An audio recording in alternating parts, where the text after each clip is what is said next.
All right, we are live. We are live with a very special stream tonight. I'm very excited to have a special guest for everybody here tonight. We have Matt Ehret. Matt, welcome to the Space Commune live stream. My greatest honor and pleasure to be with you today. Oh, awesome. Awesome. The pleasure is all Gotta say, I mine. really love this animated celestial sphere background. It's wonderful. Really great context you're creating here. Thank you. Thank you. That's kind of like the Space Commune branding. It's blending this idea of like looking to the stars and looking to space and being aspirational, but also being sort of rooted in the ground too, right? Um, yeah. So that's kind of the Space Commune branding. Um, yeah, people in the chat are already excited. Um, yeah, so just to give Matt a little intro here, Matt Ehret is a senior fellow at the at American University in Moscow, founder of Canadian Patriot Review, Rising Tide Foundation, and author of the Untold History of Canada series. How's that for an intro? Is there anything I missed there? Or? You could say one thing. I just published volume 4 of The Clash of the Two Americas this week as well, which I co-authored with my wife, Cynthia Chung. And that's on the Anglo-Venetian roots of the deep state exposed. So that's something that people could get by going to CanadianPatriot.org. Excellent. Yeah, I got to pick that up. I've just been like sucking up all of your content. Like I think it's great. I was saying before we went live how we just align on all these issues, and it's really cool. And I was like so excited to discover your work. Um, I we got Space Larouche in the chat. He says this is great and hi. Space Larouche is an awesome friend of ours. Uh, Space LaRouche. yeah, he did a great speech at a Schiller conference that I was just at with him in the fall. So that was a lot of fun. Um, so yeah, I named this stream. I was trying to come up with the name of the stream for tonight, and I was looking at your website, and I went to the mission page, and the first sentence says, "Mankind is at a crossroads, defined by two opposing paradigms." And I thought that's just a great title. So, do you want to talk about what you mean by that in depth a little bit? Yeah, most certainly. And before, when we were just chatting before the live stream began, we were both commenting about how influenced we've both been by our studies of the writings of Lyndon LaRouche, the late economist and thinker, which definitely gave me a lot to work with.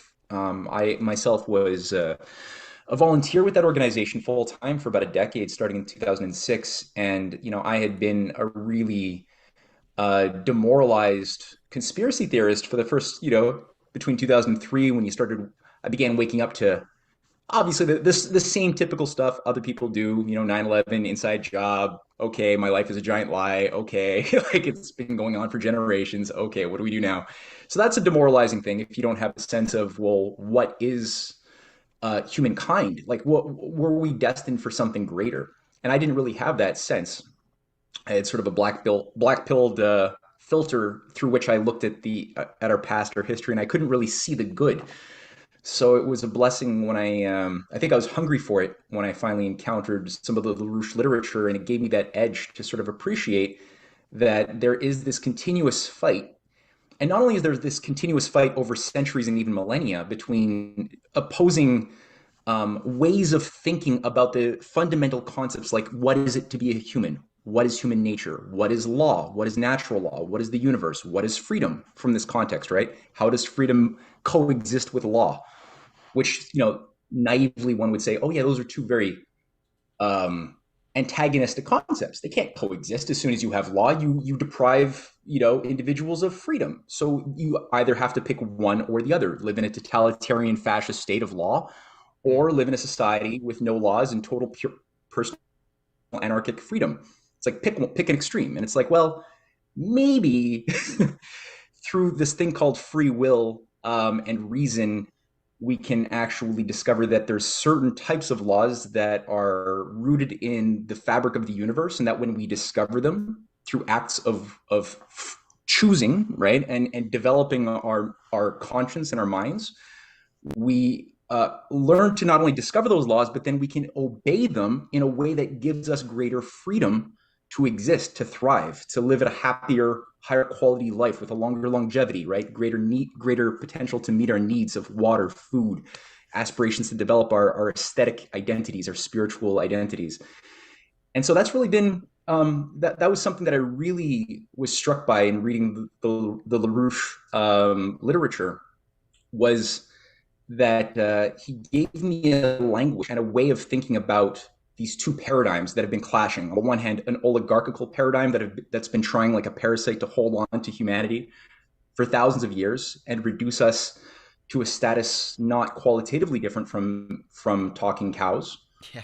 And that means, deep population control, keep us stupid, keep us fighting each other, right? And then on the other hand, you have the great Solons, the lawgivers. You have Plato's, you have Cicero's, you have Augustine's. You have this other trend, including you find the same thing in Hindu literature, in the Upanishad stories. You see this in Confucianism, and in various grouping fights within Buddhism. You see this in various civilizational dynamics. This opposing trend that sees, no, humankind is made for something greater. Mm. They might give it different words for God, different words for these things, but overall, the principle is the same. We are capable, and we're actually more happy and at our true self and true nature when we're overcoming the limits to growth, Mm-hmm. when we're not just being satisfied to adapt to controlled environments controlled by a master class of hereditary elites. Yeah. So that thing on my website that sort of reflects that philosophy and how I'm looking right now at the world. Yeah, I'm sort of a positive view of mankind, right? Yeah. And I find that resonates deeply with me as well. I've always had a deep love for humanity, and going through politics and philosophies of all kinds. What I find really the root issue is whether you're pro-humanity or you're anti-humanity, right? And that's kind of been the theme throughout history, right? We have all kinds of things like socialism, communism, feudalism, all these different modes of operating economies. But the one constant that I kind of see is this anti-humanity or pro-humanity, and we are in a culture that is very anti-human and sees human beings as just another animal, right? Yeah. And yeah, that deeply resonated with me too. The LaRouche approach to it. So yeah, it's really cool to meet people. I don't know if in Canada, LaRouche has kind of I don't know, here in the U.S. I didn't notice this until I did the conference last fall, but people go nuts over LaRouche. People think it's a cult. People freak out at you anytime you bring up the guy's name. Space LaRouche talks about it. He calls it the L word. Yeah, well, people have been living as a society now through several generations of a bit of a trance.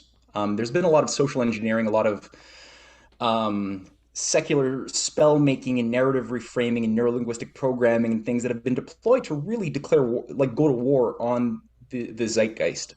So Yeah, people have been Congress born, for especially Cultural younger Freedom. people. Oh yeah, Yeah, exactly, right? Like yeah, there's this invisible field of culture which shapes us and which we can possibly at times, if we choose to, try to in turn reciprocally shape. Though if the wall dividing the subjective self conceptually from the objective world is made immutably large, and you've got this artificial division, then you won't even try to influence it for the better. If anything, you'll just try to adapt to whatever cultural norms are there. But it's like, who made those norms? right. Who made those standards of, like, why is Jackson Pollock and his paintings selling for $400 million when, like, Da Vinci's Folio sold for like $20 million to Bill Gates?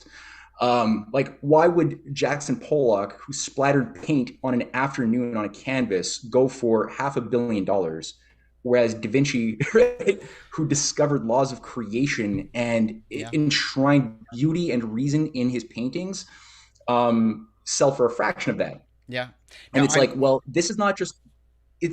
There's yeah. political interventions that have artificially made these standards what they are. It's not natural. So yeah, Yeah. that was all I was Well, I going to say. mean, leftists will say, "Oh, there's no such thing as beautiful art," and I'm somebody who has an art, background. Like I'm a designer by profession, so I did, I went through an art history course in my community college, um, and I remember the this learning about this phase where all of a sudden art was just splatter dookie on the wall, and it's like that MLK statue they just did. It's like a giant turd. It's like, what is this? It's not beautiful.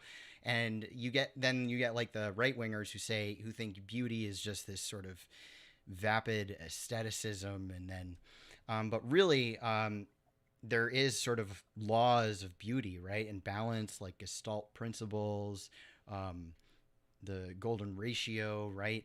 And it all is sort of built on this axiom that the universe is not entropic, right? That's sort of this axiom that we're all taught, is that everything is just sort of chaotic, and there's no meaning to anything, and it's all just random. But Yeah. that feels very unsatisfying to human beings, and I think that when we can embrace this idea that, yeah, we're actually the universe, uh, we're part of it and making it more beautiful, and that's a good thing. That starts to open your mind to ideas about how we should view man, and how you can kind of oppose the oligarchic system, right? That sees man as an animal. That's beautifully said. And I was talking to my wife today about my experience because I have an arts background in illustration, and then I was in fine arts and animation in university, and it was I had an experimental film class, and it was a big auditorium of about 70 students. I was literally just talking with her about 3 hours ago about this very situation, and how there was for this one film we had to sit down for 60 minutes straight, and there were strobe lights. There was a constant. It was like an MK Ultra experience. I didn't know what Wow. MK Ultra was at the time, but now in hindsight, and it was basically just imagery of, like, a blade in somebody's eye, a tongue getting cut, like Oh just God. violent imagery mixed with flowers and other things. So it was like just Ugh. that strobe light, and the only sound that was blaring was a repetition of, I forget, but basically what it was. I think it was destroy, destroy, destroy, Oh. destroy. Just 60 minutes of that. And then somewhere towards the end, the teacher turns it off, and she has this dialogue with this student saying, "What sounds did you hear?" And people were like, "Oh, I started hearing destroy." And this other group or other people were like, "No, I started hearing something else."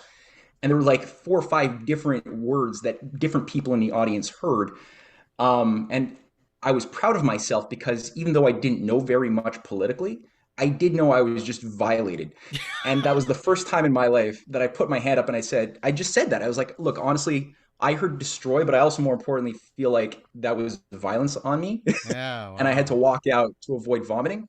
And I said that out loud. And so that was for me a big, like, I'm not going to take this shit anymore moment Hmm. where things sort of changed. I was like, I can call out, I don't have to pay homage or respect to this cult of ugliness I'm being told I have to worship to be a respected artist. And ultimately, I dropped out. I couldn't put myself through that because the postmodernist ideologues who had really taken control of the entire fine arts department were ensuring a philosophy of adherence to their value system.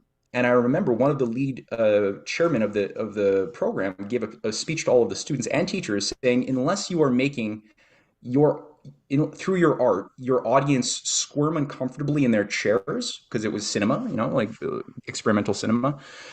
You're failing as an artist. Hmm.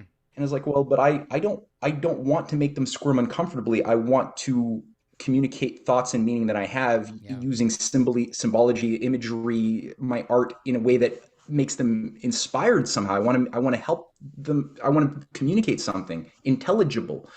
So I realized that if I was deconstructing myself just by being in that environment, Hmm. and I was losing myself. So I was like, I have to go. And Yeah. luckily that was where it took me a couple more years, but I found the LaRouche organization filled that space nicely in terms of giving me a sense of why I was feeling that way and what was more positively, like you pointed out, what is the relationship between science and art? What is it about the golden section which we find embedded in all processes in nature, and the orbital pathways of planets and the organization of living organisms. You find the golden section everywhere in the fabric of DNA, as well as in art, as well as in musical vibrations. Yeah. Yeah. So it's like, oh, this dichotomy between logic and arts is a false dichotomy I was told exists, but it doesn't really exist Yeah. if you do it right. Um, Inversely, if you just are into just pure, like you were saying, if you look at a lot of the conservative reactionaries to the postmodernist deconstruction movement of the arts that we were just making fun of, you tend to get, like you just pointed out, a lot of just very bland, didactic, imagery without higher meaning. It's just Yeah. like it is what it is. Yeah. It's Art for the sake of art. photorealistic painting. Hmm? Anarchism. Anarchist art, right? Or you get that too. You get propaganda, anarchy, varieties of flavors, but nothing that really approximates something which can transform in a better way. That Yeah. makes you a better person. Yeah, I mean, I didn't last very long. I was going to Pratt in Brooklyn, which is a pretty highfalutin art school. I lasted about a month before I dropped out, um, because I wanted to be a commercial artist and work with the people. I didn't want to have to make art to satisfy, the need, the desires of whatever rich person would, become my patron. But now I'm shilling for patrons on YouTube, but that's okay But because you're I doing it on your terms that's now. that's So, right, and I like shilling for these guys. They're my buddies. Um, so yeah, yeah. Art. It's interesting how we both came from that art background. Um, there must be something about coming from that art background that gives you a specific sort of political framework. I don't know. I don't know either. I mean, I don't think I really was. I was a bit of a blank slate, I think, before I kind of went from zero, like without any political identity for most of my life. I didn't ever really enjoy reading even. I didn't get into the Hmm. habit of reading for pleasure. And I sort of went from that zero state. I was kind of like, I think, a good person, but whatever, normie, to like very quickly going through my life altering, you know, Federal Reserve, international Yeah, bankers you conspiracy, took inside job you stuff. Like took the it all red kind of you like took the hit red very pill, fast. right? Yeah, yeah, I took the red piece. Yeah. Or is it Yeah. the black pill, I the don't know red about you. pill? Yeah. Was it kind of like a slower transition for yourself to go from your I don't know what the hell's going on phase to where you're at now, or was it sort of like a quicker shock wave I'm not in even your sure. experience? I think for me, what it was being able to. So I bought a house in 2014. I got to a point in my career where I grew up poor, and like I finally was able to have some sort of stability in my life, and that gave me the freedom to start thinking about things, right? Um, because you can't, if you're just struggling to survive. And I think that's kind of the basis of my politics, is that I want that for everyone. I want everyone to have the amount of material stability that they're able to take the time to think about things and to participate in like what's going on around them, right? And shape the world around them. Yeah, and I sort of was, I don't know, I was vaguely political, but then became more involved locally with things, and made my way from the through the left. At this point, I totally hate the left, because it's just, and that might just be a historical thing, because at this point the left was an operation, you could say, Congress for Cultural Freedom Part 2, to sort of take that sentiment that people had, where they were, they could see things were going wrong with the country, and they wanted things to be better. So they showed everyone, oh, this Bernie Sanders, he's gonna help, he's the guy for you, and he turned out to be a total fraud. And that, I think that left everyone with sort of a hangover, and they're like, well, what now? And a lot of people went the direction of this sort of post left, where they're a very sort of nihilistic, almost slingshotting back to the right, but a very like nihilistic. Oh, there's no meaning to anything. You just got to go back to the land and return to monkey and become a Mm, farmer, and that's the only way you'll find meaning in life. It's to yeah. decentralize, um, and that big government is the problem. And um, yeah, This I whole left, yeah, yeah. whole left-right thing is such a it's such a fraudulent thing, right? Because Yes. like what was defining the left back, yesterday was the anniversary of Martin Luther King's birthday. And if you look at what was the left considered when the progressive left in Martin Luther King's time, it was something that had some fiber to it. You look at the policies of people like JFK, Bobby Kennedy, Martin Luther King. You look at like what were the policies that Yeah. they were fighting for, and you'd say that yeah, they were in the context of the world they lived in, they would be considered, at the time, left wing, progressive, Yeah. liberal in that sense. They were against dictatorship, fascism, the FBI operations, all of this stuff, all good. They were against, economic enslavement, economic imperialism. Today, they would be considered like radically right, Yeah. and like borderline domestic terrorists Yeah. if those Well, opinions it's all express about themselves. cultural. It's all about cultural issues now, and Yeah, centering cultural issues. When before, the left was traditionally about class struggle and things like that. Um, but yeah, yeah, like don't exploit your fellow neighbor. Don't yeah, try to treat people with uh, economic justice. Don't mhm. yeah, like these are all like perfectly fine, good, noble principles to to operate with. Um, and now it's like you have the left converging with like the worst elements of the left and the worst elements of the right all kind of converging into the same place, which is cheering on an insane proxy war against Russia Yeah. and calling that all of a sudden your moral obligation to be a true leftist, which brings the left into convergence with the neocon right that bombed the hell out of the Middle East. So it's like, what the hell are these terms anymore? It Yeah. it was maybe it was always a fraud.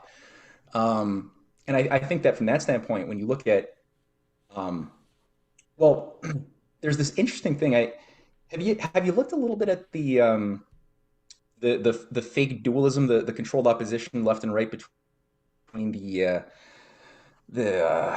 worst elements of the Bolsheviks that were funded by a lot of the Milner, Jacob Schiff, Warburg groups to destabilize Russia, at the Mm. same time as these same groups were funding the right wing reactionary fascists around Count Coudenhove Kalergi in the Pan Europa. I Have you have looked at not. that? I have not looked into that, but I mean, it makes sense. I mean, to me, the fact that by the end of the Soviet Union, we had somebody like Mikhail Gorbachev in office, who was a huge Malthusian. Obviously, somewhere along the way, this Soviet experiment went terribly wrong. I'm not as well versed in history as you are, but it does seem like, yeah, after like the Cold War, right? The Cold War, and you write about this a lot, how the name of the game was to divide and conquer, right, and to sort of infiltrate and Yes, create enemies out of Russia and China, who we had just fought a giant war with, which is insane. exactly.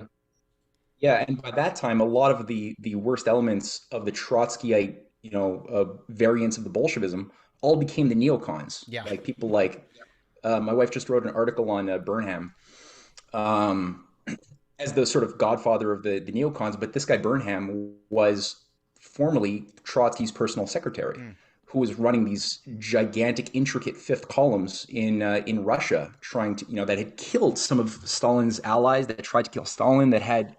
I mean, people say that they brush this thing off as if it's just a big make believe thing, but people like Grover Furr, Yeah. an impeccable researcher who's worked on original Yeah. archival material, has demonstrated that no, this was a very real thing that had permeated the military, the bureaucracy, you name it. It was the Russian deep state.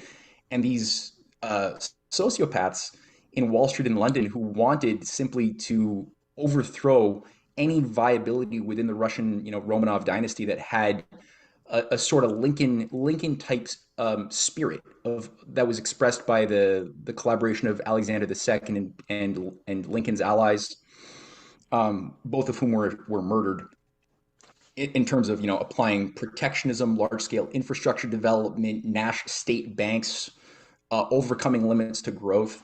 Like that was what had to be destabilized, and all of those forces in Russia had to be ousted. And Hmm. so you had this fervor, but this Bolshevik thing was used, which had a lot of moving parts. There was a lot of infighting, not a very clear idea of how to interpret Marxism or Leninism, but they really wanted Trotsky to be the guy running the show. That was like their golden boy, Mm. who was like assigned to collect the money in Wall Street in 1918, right? Um, and they didn't get it. Trotsky was kicked out in 27, and there was a fight back within Russia regarding. I think Vernadsky played a role as a very high level figure within the Russian Academy of Sciences at the time, who was very close to a lot of key figures in the Russian intelligentsia around Stalin, who had a very more substantial sense of what Russia's historic responsibilities were, and allowed for them to carry out a series of economic and political arrangements that involved putting down the whole Nazi machine. And if it were not for Russia, I mean, there's no reason for anyone to think that the Nazis would not have been victorious with Yeah. all of the backing that they had been receiving as well from Yeah. the Wall Street, City of London groupings. But all of these freaks who were Trotskyites after Trotsky is killed all become neocons. Yeah. They all then have this complete transformative road of Damascus type of conversion from Irving Kristol and the New Republic and Yeah. Albert Volstetter, who's like managing Rand Corps. I mean, all of these creeps who were Trotskyists become the neocons, and this thing then manages the entire like fake bipolarism of the Cold War in the context as James Burnham and my wife actually she's been educating me on this because it's a chapter in her new book. Who you might actually want to talk to Cynthia at some point. She's really good on this stuff. But James Burnham plays a key role in setting up the Congress for Cultural Freedom. Yeah, exactly. With, Yep. I know these are the guys who taught Americans and the West what Marxism is, and that I do actually have a documentary called Marxism and Energy, which is taken from a bunch of podcast interviews that I did with different people, and specifically my friend Caleb Maupin. He's great about the Congress for Cultural Freedom. He is a loud and proud Marxist-Leninist, communist. I'll say he's probably one of the only ones that I like at this point, because the rest of them are just too pro degrowth. They believe in all this ecological nonsense. And that's a hard line for me. That is where we have to be opposed to this stuff completely. Yeah. Well, I mean, I think that Marxist-Leninism is such an underdefined thing. So there's a lot of room for interpretation, and good people will tend to pull out those points of analysis within Marx's, and I guess you could say Engels, because both of them there's a lot of overlap.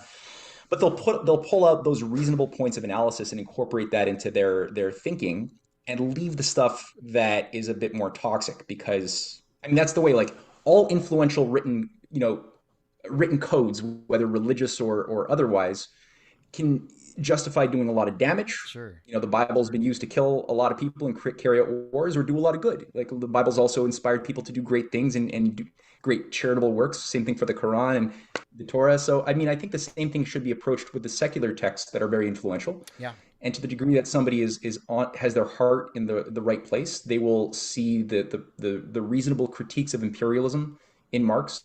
They'll gain insight on those correct criticisms of the self-destructive nature of monetary exploiters. That's not even a word, whatever. Exploiters. And the exploiter, yeah. And I mean, LaRouche too. LaRouche was teaching. He didn't know about the American system in the first few years of his political activity, from the early 70s to like 78. He didn't know. And so if you read a lot of it, he was using a lot of concepts you find in Marx's Das Kapital, in terms of the increase of the productive forces of labor, things like that. Yep.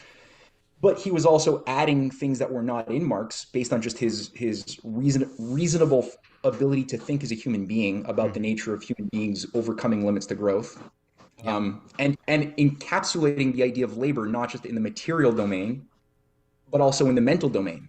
And if you do that, like Vernadsky does this too, and a lot of the best Marxists are all recognizing the metaphysics. They're not just pure dialectic materialists, which is a toxic way of thinking. It presumes that quantity always governs quality, which right there you're screwed if you have that assumption. But the healthy Marxists, I've noticed, will always tend to have a metaphysics, and that metaphysics encapsulates an understanding that labor is something of a creative sort as well as muscle labor.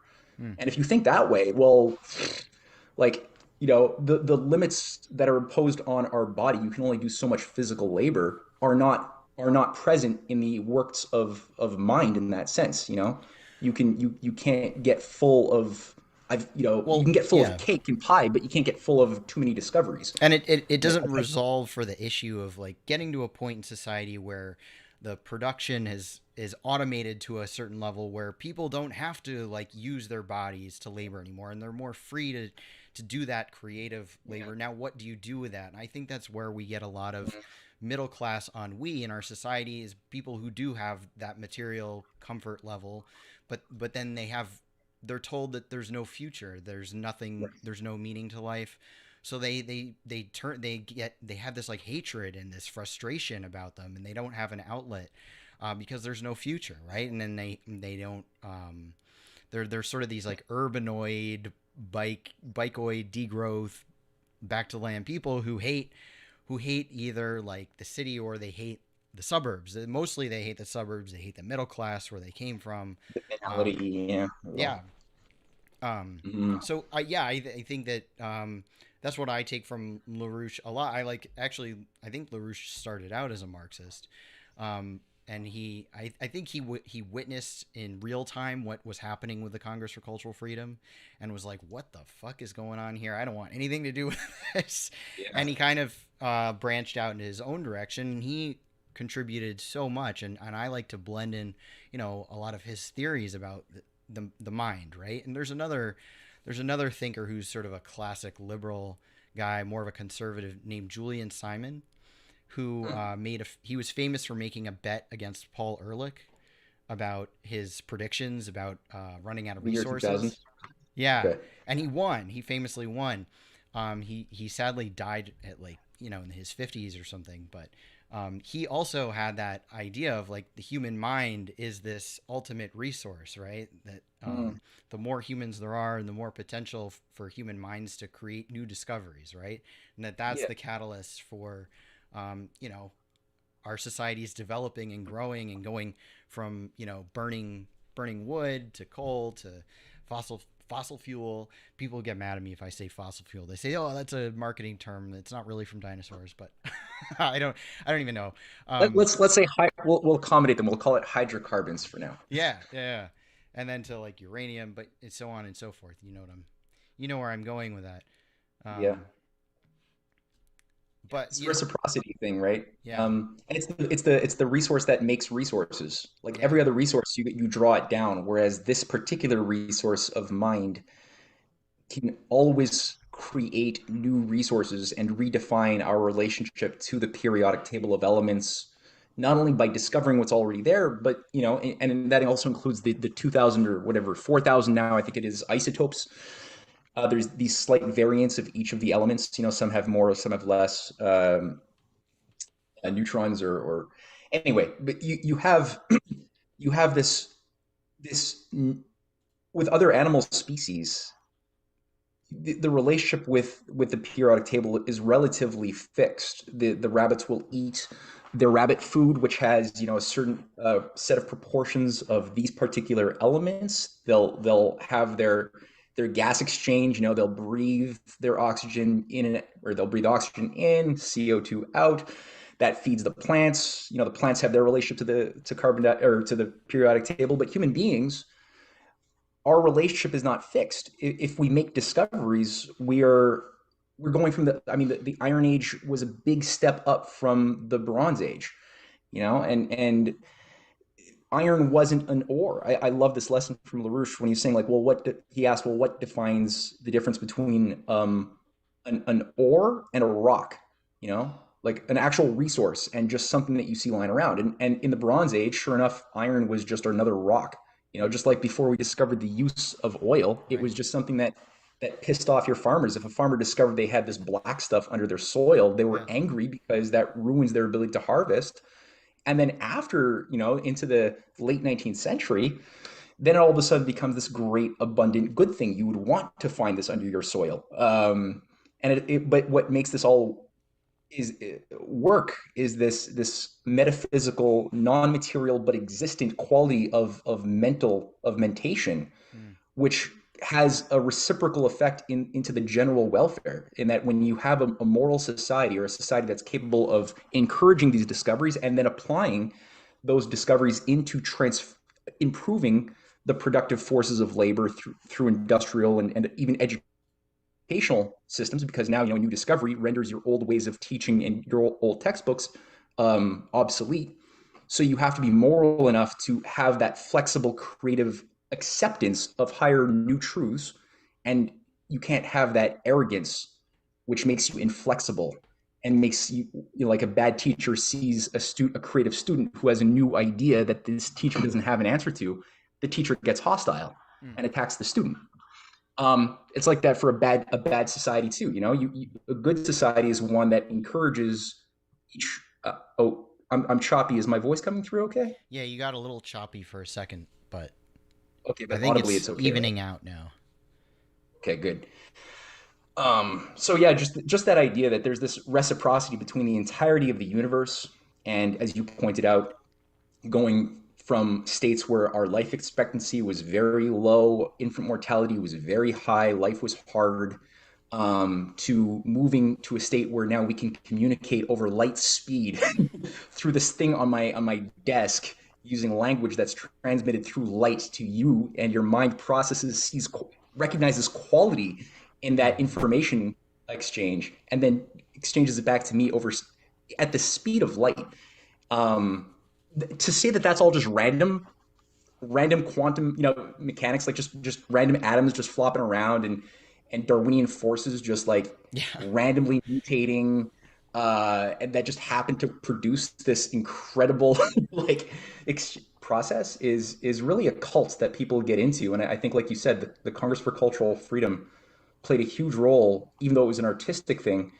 Mostly that was the Congress's devotion, was shaping the artistic norms. It had a hugely negative impact upon the scientific thinking, because Hmm. the scientists, aesthetically, they lost the inner aesthetic ability to judge beauty and ugliness, truth and falsehood, because nothing was true, because nothing was false, because everything was right, because we're living in a statistical world where everything kind of is in other dimensions. And we see it now really all over the place, with in a caricaturized way, with Marvel Comics, multiverses and shit like that. Like, I know, I it's just know. I, I oddness. I worked in a video store growing up, and I just remember all of the videos they would churn out constantly. But at least there was still some good movies coming out towards, I don't know, towards the end of the '90s, early 2000s. Now it's just garbage. It's just all garbage. Feel like I haven't seen a good movie in a long time, but And, yeah, there's a couple that eke through somehow. We have on our Rising Tide Foundation. It's a little educational website. We've set up a little movie list for movies, old or new, that have an effect of in some degree edifying the soul. And there's a couple that made it through. Like, I think The Martian was okay, as far as like with Matt Damon in 2000, but that was still 2015. That was 7 years ago. yeah, I don't pay any Um, attention. I need to check that out though, because I need some good movies. I'll send you the list. Cool, You very Again, cool. there's foreign movies. There are more actual foreign movies that you'll find that were recently done after like 2008 from China, Hmm. that actually, and shows too. Like some of these Chinese dramas, including the ancient settings, because they're really big in, like, Han Dynasty, like ancient warring states period dramas. They're long. They're like 70 to like 300 episodes. So, but unlike the similar sorts of phenomena we get in the West, there you'll always find these moral lessons and a training of the minds of the viewers to appreciate the real life Byzantine nature of politics that is real. Like, they make it intelligible. And again, there's always some form of edifying moral lesson, often framed in the form of some tragedy, that's always there. And it's a breath of fresh air compared to the type of nihilistic garbage Yeah, I see on Netflix yeah. in the Western part of the world. There's good stuff out there, though. Good stuff. Yeah. Speaking of China, so I want to shift over and talk about cuz I've been reading your what would you call this? It's like a short 70-page pamphlet. Really well done. Okay, Yeah, I got cool. one here. Very It's cool. Yeah, so yeah. breaking free of anti-China psyops. Yeah. How the Cold War is being revived and what you can do about it. Yes. By Matthew Ehret and Cynthia Chung. Very cool. Yeah, I'm about halfway through, and it's fantastic so far. It's a great resource for sort of seeing the where all this bullshit comes from, right? All this, there's so much anti-China rhetoric. We just recorded a podcast yesterday with somebody named Doomberg, who has a huge following. They're sort of a finance energy sector experts, but they have a very pro humanity philosophy that drives them, which is awesome. They're very, pro nuclear energy. But they bring up the Uyghur slave labor thing, which I feel like comes up a lot with the people who are sort of these eco modernist, anti Malthusian people who are want to promote the green agenda in a way that's not an anti-human way, and I find myself aligning with them mostly, but not totally. I like that they go after the degrowthers, but they're very anti-China and anti-Russia, so it's hard to find. I always say this: it's so hard to find somebody who checks all the right boxes with that. But this is a great resource, and it touches on so many issues. I think I want to read a short passage, and then we can talk about it. Because I think this touches on quite a few issues that I've brought up on my channel, and the audience I think will be familiar with. So there's a section called The Division of the World into Producers and Consumers. Since the world was taken off the gold reserve system in 1971, which it seems like a lot of shit just happened in 1971. Bad Um, year. Bad year for humanity. a bad year. What the fuck happened in 1971? A Yeah. new age of post industrialism was unleashed onto the increasingly globalized world. Humanity was given a new type of system which presumed that both our nature and cause of value itself were located in the act of consuming, at least for citizens of the West. I have a whole documentary called Consumerism, which is that's Mm. how I found the LaRouche organization. Was Daniel Burke from the LaRouche organization saw that documentary and said, "Hey, what's up?" And that's how I learned. That's how I connected with them. But yeah, consumerism is a whole topic in of itself. The old idea that our nature was creative and that our wealth was tied to producing was assumed to be an obsolete thing of the past, a relic of a dirty industrial age. Under the new post 1971 operating system, we were told that the world would be now divided among producers and consumers. The have not producers would provide the cheap labor, which first world consumers would increasingly rely on for the creation of goods as they used to make for themselves. First world nations were told that according to the new post-industrial rules of deregulation and market economics, that they should export their heavy industry, machine tools, and other productive sectors abroad as they transitioned into white-collar, post-industrial consumer societies. The longer this outsourcing of industries went on, the less the Western nations found themselves capable of sustaining their own citizenries, building their own infrastructure, or determining their own economic destinies. In place of full spectrum economies that once saw over 40% of North Americans' labor force employed in manufacturing, a new addiction to buying cheap stuff began, and service economies took over like a cancer. So that last part, service economies took over like a cancer. That is something that came up really big in the Twitter sphere over the summer. Was this idea of the Starbucks worker unions, that we have to support the Starbucks workers unions, and this split a lot of people who were aligned politically, because some of us said, no, the Starbucks unions are bullshit because Starbucks is a stupid entropic service economy job, and we shouldn't be making those jobs stronger and better. We should be providing better jobs that are more productive, and our economy is falling apart and degrowing. And I just thought this emphasis on the service economy over a productive economy is such an important thing to discuss, because we're in this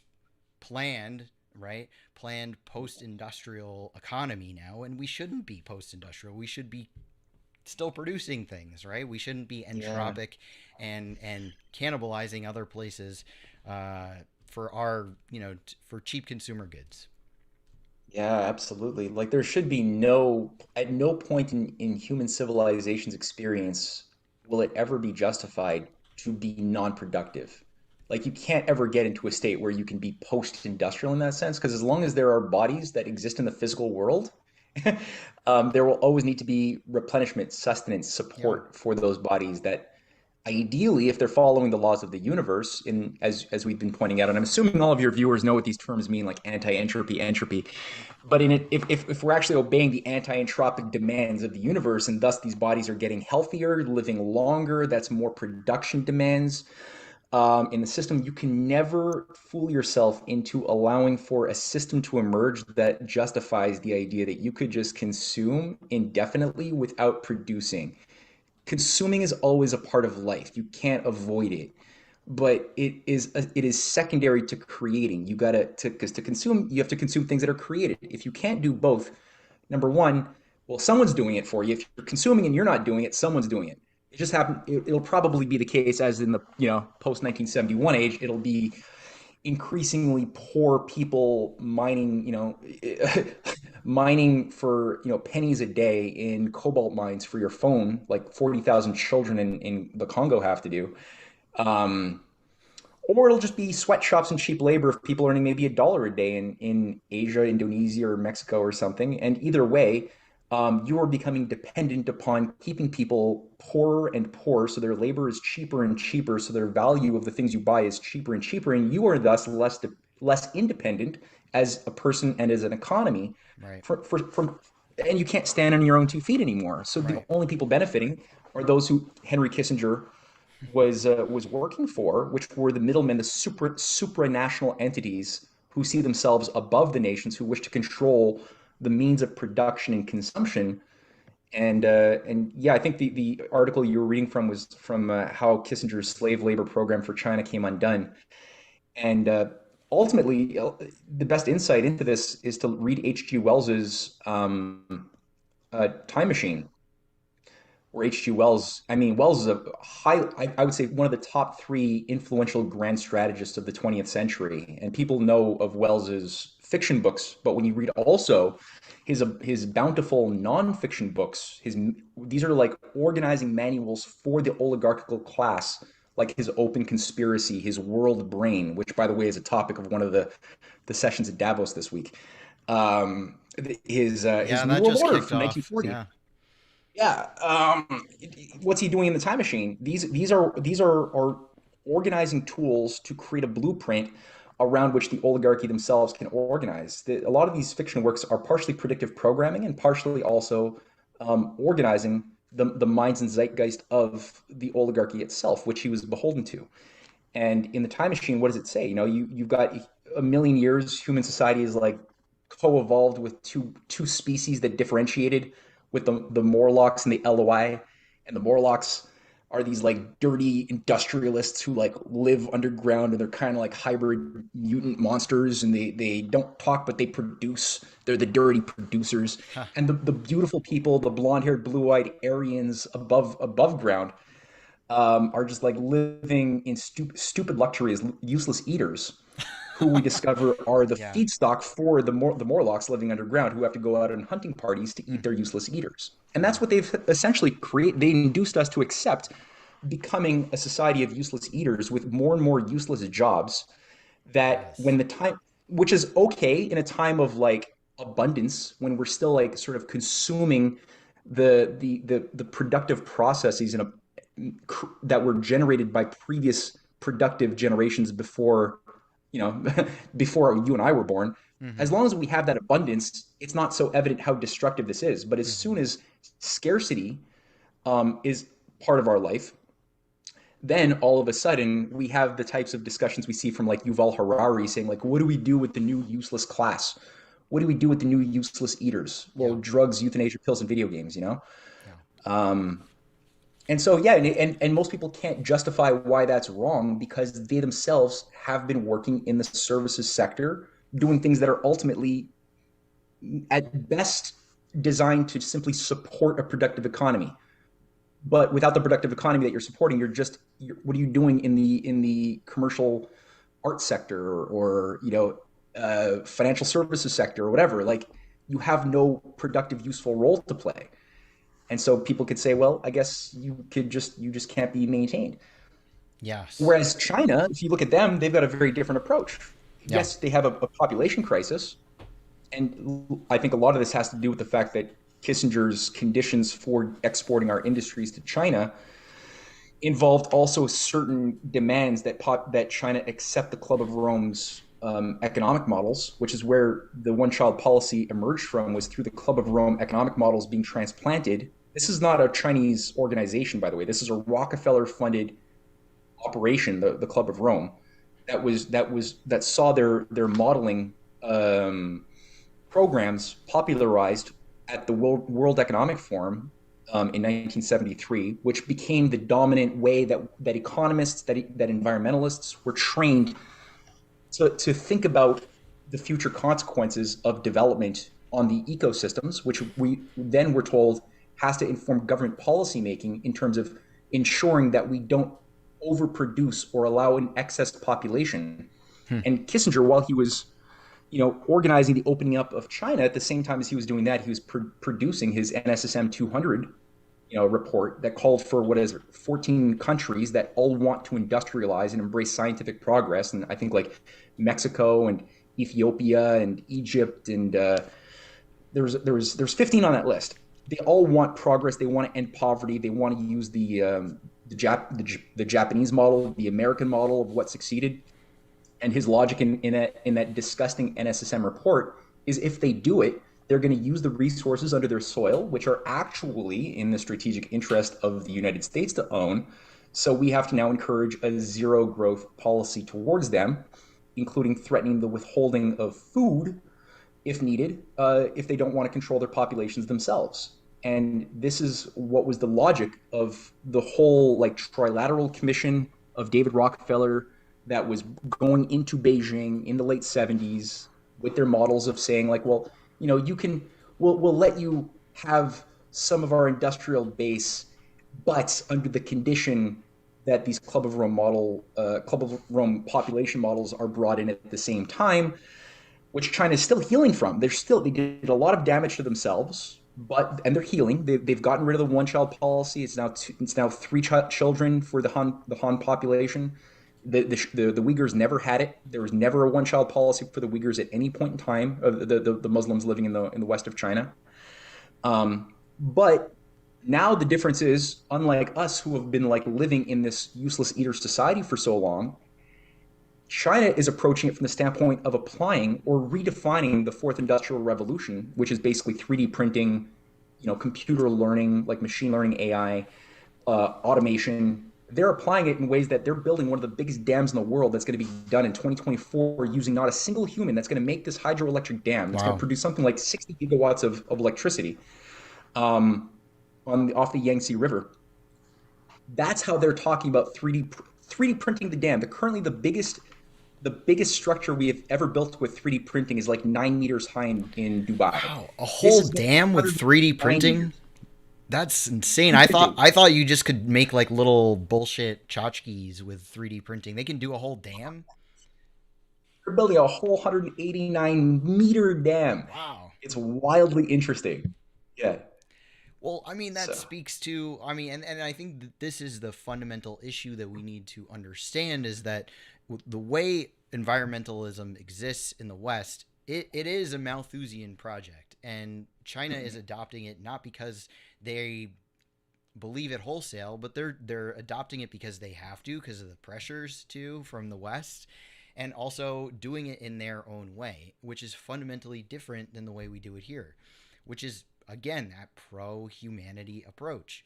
I take a lot of lines on Twitter, and I'm very polemic about saying I love fossil fuel and fuck environmentalists and this and that.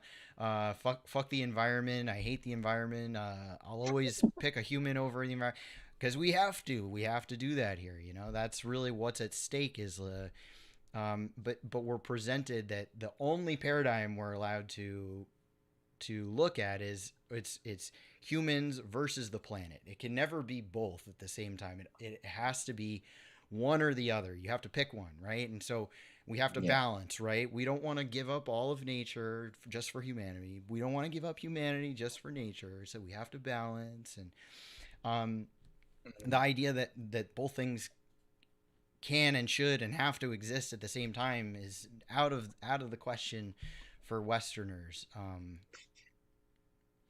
It's weird, eh? It's like they've been led to believe that the mind is unnatural, that everything is natural that involves no mind, but as soon as you introduce mental activity, thought, all of a sudden you have an unnatural phenomena that could do nothing but destroy Hmm. because it's breaking the equilibrium, the supposed sacred equilibrium that is controlling all of like non-human nature. And it's like, well, if that were true, humans haven't been around that long. How would like if that perfect equilibrium was the at the heart of nature, then how did single-celled amoebas even exist in the first place when there was formerly no life? Why didn't it just remain rock? Why didn't those single-cell amoebas, after they appeared, just remain single-cell amoebas? Why did all of a sudden we have these higher forms of living matter organize themselves in ways that were very out of equilibrium? Well, That because there's a right lot of now we're in the perfect yeah. state. Right now we have to just keep it as steady as possible. Nothing can ever change. Whoever's on top can just stay on top right now, and then that's it. Mm, No more changing, that's right? it. We got to Got take a it. snapshot of how the world exists now, and that's it. End of Yeah. history. Well, that's the logic, right? I guess that is in the Francis Fukuyama thinking. That's really it. Like the changes were the norm up until this one moment, and now we're smart enough. Wisdom is has now emerged sufficiently that we could finally put an end to it. But it's like that's a lot of hubris. That's a lot of Yeah, arrogance. yeah. What kind of almost a bit of a god complex? And you get it when you listen to like Yuval Harari as well, right? I've listened to a few of his speeches at Davos, and you've all know Noah Harari, this freaky misanthropic, pitiful schmuck called an intellectual. He gives one on Darwinian natural selection and how people used to in ignorance believe in intelligent design and a creator, but now science has proven all of that was never true. It's all been random changes, and this is like I'm paraphrasing very loosely here, but not that loose. But he's like the truth is we've discovered it was all random luck and happen chance until this moment, talking to his audience at Davos, saying, now we know that for the first time ever, there is a real natural selection appearing on the scene. But the natural selectors are the CEOs at Davos, Facebook, of Google. Who the, Yeah. what kind of Well, I mean, what? garbage is that? Yeah, I mean, to me it seems like they took religion. They said no, religion is bullshit. We have science now, right? And science is above us, right? And science is the objective truth. And but really, science is just a product of our own human minds. It cannot be disconnected from the human minds from which it came out of. So it's like science has replaced religion at this point, because then they can say, oh, no, the ultimate truth, and that's exactly how it's used, is how religion used to be used. No, this is the ultimate truth from God. No, this is the ultimate truth from science, and science is no longer about discovering the truth and the truth being out there and you being able to prove it on your own. No, you have to trust science. You have to trust the Mm-hmm. authority. You cannot use your own. You're stupid, and it's the new religion. It's the new religion, and Yeah. it's also how they attack people too, who you know get under this the cracks of this ideology, and they say, oh, you don't believe in science, and you're anti-science, you're a science denier, and this is the attack that they use. um, Yeah, absolutely.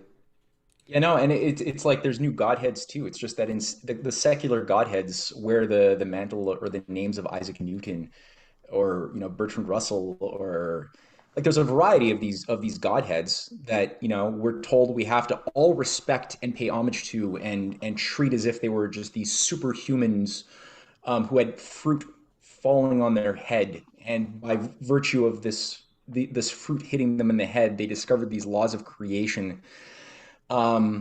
Which, if you actually read the writings of an Isaac Newton and look at his laws of reasoning, just if he's telling you not just what he says he discovered, which when you actually scratch the surface of these claims, you start seeing that all of the formulas that are attributed to having been made by him as discoveries were actually published and made by actual creative thinkers way before Isaac Newton in almost every case you could look at, from John Flamsteed to Samuel Gray to Kepler to Leibniz. All of the great discoveries were all knocked off, repackaged, and then attributed to this one guy, this one like hyper autistic black magician who was into just like numerology and like alchemy. That was his entire passion and devotion. All of his works that we have are just that. We don't have any scientific works of anything by him. But despite that, if you look at his rules of logic that he says, the creative, the scientist, if he's going to be a responsible scientist, says Newton, must use these rules, which begins with do not make hypotheses. Simply observe data of the universe, look for patterns, render laws. Don't make hypotheses non fingo. Don't make hypotheses. And it's like, if you actually do that, you're going to mentally castrate yourself, first of all, and you're going to misdefine what science is by thinking of it as this voyeuristic, descriptive, passive thing of you just like sitting there experiencing and then looking for patterns that you will then call law wrapped in symbolic logic, which may work, but you won't know why. So you'll be just like a useful like spellcaster, but not know why your spell works. It becomes almost like hard to differentiate magic and science. But the reality, if you think about, well, human beings are not this passive entity. We're a creature of conscience, of aspiration, of imagination, of ideals, of dignity. And so all of these metaphysical things we're told, well, first of all, that's not scientific. That's emotional, subjective pollution. But the fact is, no, they are real. They're scientifically real. They exist in every human's heart to greater or lesser degrees. And we want to apply discoveries in a way that make life better. So this whole like subjective objective divide is not real. It's an illusion. And when you are judging your pure scientific theories, and you're testing them in the real world, you're seeing, well, what works to accomplish a goal. If I want to go and mine an asteroid or develop some economic activity on the far side of the moon, like China wants to do with Russia, and mine some helium-3 for fusion power. Well, certain ideas I'm going to discover might look really pretty and symmetrical on paper, but when I try to apply them to the universe to do things to get the job done, I'll find very quickly that they don't work. They were just wind eggs. Whereas other ideas that I thought were fringe, crazy science that I wasn't supposed to respect, if I want to get the job done, I find that there's value in these things I was told I'm not allowed to look at. And all of a sudden you start, through action, having a conversation with the universe through action, the universe starts telling you which of your theories are provably carry substance and which don't. And the problem of this consumer society model, ushered in by Kissinger and his controllers, is it deprived us of the ability of testing our thoughts. We just became a consumer society that wasn't going anywhere. We stopped building things. We stopped building our nuclear power reactors in the 80s, So we de-invested all of our fusion research. We didn't allow our scientists to produce the prototypes to test their thoughts out. So, of course, we're sitting, debating whether the universe has like 18 dimensions for this model of string theory, or 36 dimensions, or 82. It could be anything. It's all mathematical chimeras. It's like angel, does this pin needle carry, 18 angels that can dance on it, or 38,000 angels that can dance on it, like they were doing in the scholastic, medieval period when they were also burning people at the stake for heresy. It's not that qualitatively different, unfortunately. Yeah. No, it's all pseudoscience that's taken over as science now. It's all witchcraft, right? Voodoo nonsense that passes as real science, and real science is brushed aside as conservative, or right-wing chud, or I don't even know. People want to hold on to their their gas stoves, and that makes them chauvinists, and um, they want to eat. They want to continue to eat meat, which is terrible of them. It's very chauvinistic, very speciesist, species Yeah. centric. Yeah. Um, They just so want to keep raping and plundering nature. yeah. So there was another section I want to read, if you'll Mm. allow. Uh, Oh, please. yeah. So uh, the environmentalism in China versus the West, World Economic Forum, so on and so forth. So the section is called Two Opposing Paths to a Green Future. This is the only green policy which is valid, since China is greening deserts, increasing food abundance while lifting people out of poverty. The opposing monstrosity passing itself off as green, quote unquote green, by the World Economic Forum trustees like Mark Carney or Klaus Schwab are merely promoting a program of depopulation behind a thin veneer of saving nature. Hmm. Where one defines sustainable development as a euphemism for degrowth and depopulation. I'm glad you say those are the same thing, because they are. There's some people who like to debate, but they're not. They're literally the same thing. Where one defines sustainable development as a euphemism for degrowth and depopulation under a unipolar rules-based international order, the other looks towards sustained development as a driving force for long-term growth, multipolarism, and even population increases premised on large-scale, capital-intensive infrastructure building. Where one system increases deserts by spreading solar panels across the face of the earth and in turn increasing surface temperatures drastically, the other actually greens deserts by careful reclamation, desalination, and water diversion programs such as China's Move South, Water North. Yes, China and India are building a lot of green energy programs, and they intend to lower their rates of CO2 output by 2060. However, unlike the postmodern basket cases in the West, who are clamoring at the fourth industrial revolution, Eurasian nations are not resting their entire development strategy on windmills and solar panels. Instead, what we find are competent programs for hydropower, oil, coal, natural gas, hydrogen power, and importantly, next generation nuclear, with pioneering work on molten salt thorium as well as fusion power in the works.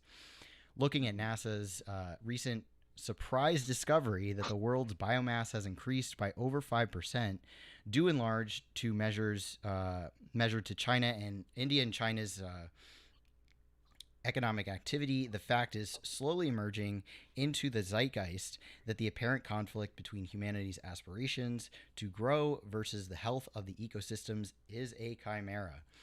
The obvious fact that carbon dioxide also happens to be considered by all chlorophyll based life to be a delicious food should also not be lost in the rush to demonize CO2. So I think that that's very interesting, considering what Paul Ehrlich just said on 60 Minutes. I don't know if you caught that, but the big No. scare that he put out there was that we are there we're going through a mass extinction event on the Earth, and this presents a very different picture, right? That we're actually greening the Earth. Perhaps we're actually there's more species coming online all the time that we haven't even heard of, but we have to worry about the 200 to 2,000, I think, species that go extinct every year because of our dirty usage of industry and fuel. But I think that this gets at the heart of how, yeah, maybe they are trying to reduce their CO2. I don't know how much of it is that if they actually believe in it, or if they're being pressured to by the oligarchs, right? Um, or if they actually want to lower their CO2, but they have a fundamentally different way of going about it. Where it's not, Hmm. it has nothing to do with degrowth. It has nothing to do with scaling back industry. On the contrary, it has to do with scaling industry up. Yeah.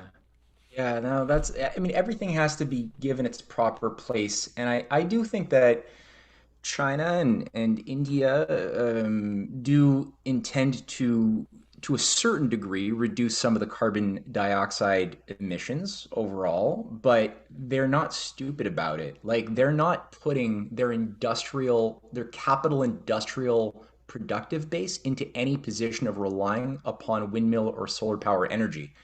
Like it's true. China is like the biggest investor in the world in windmills and solar panels. But if where are they using that energy? I mean, it's low grade energy. It's not reliable. The Chinese know that, but they're using it as far as I could see towards residential needs, which don't require capital intensive, high energy density forms of power. You can have these sorts of things on your, you can power basic residential needs, but it's the heavy industry that requires reliable, high quality energy, and that's where China's putting their efforts. And you don't see any actual agreement. China and a lot of their African and Asian allies, especially, have sabotaged any efforts in all of the COP 14, 15, 16, all the way up to the present COP 27. There's been a sabotage of any effort to try to impose mechanisms that could enforce carbon emission reduction across nations by any supranational entity. There's been nothing of the sort. So what I think you have right now is sort of a dance, a deadly dance that China is sort of, there's, Aikido. Aikido is sort of the martial art where you kind of Yeah. have to try to use the momentum of the enemy against you, but you Yes. try Yeah. to refrain from direct hits. Yep. I think that you have that in Lao Tzu, in sort of the art of war thinking as much as possible, is you try to avoid direct head-on kinetic confrontation. And if anything, like China has been in a weaker position for most of the 20th century under imperialist interests. Mm-hmm. And so they've been in a reactive mode, a survival reactive mode. And so they're being given conditions that are set for them that they have to then react to. They're not creating the situations, but they're trying to survive within them. Yeah. And if anything, use the momentum of those bad situations in any way to their advantage. Yeah. So you have this. If China's leadership today came out saying that the the demonization of green energy and the belief in anthropogenic global warming is an actual war policy to destroy us and every industrialized nation under a depopulation ethos.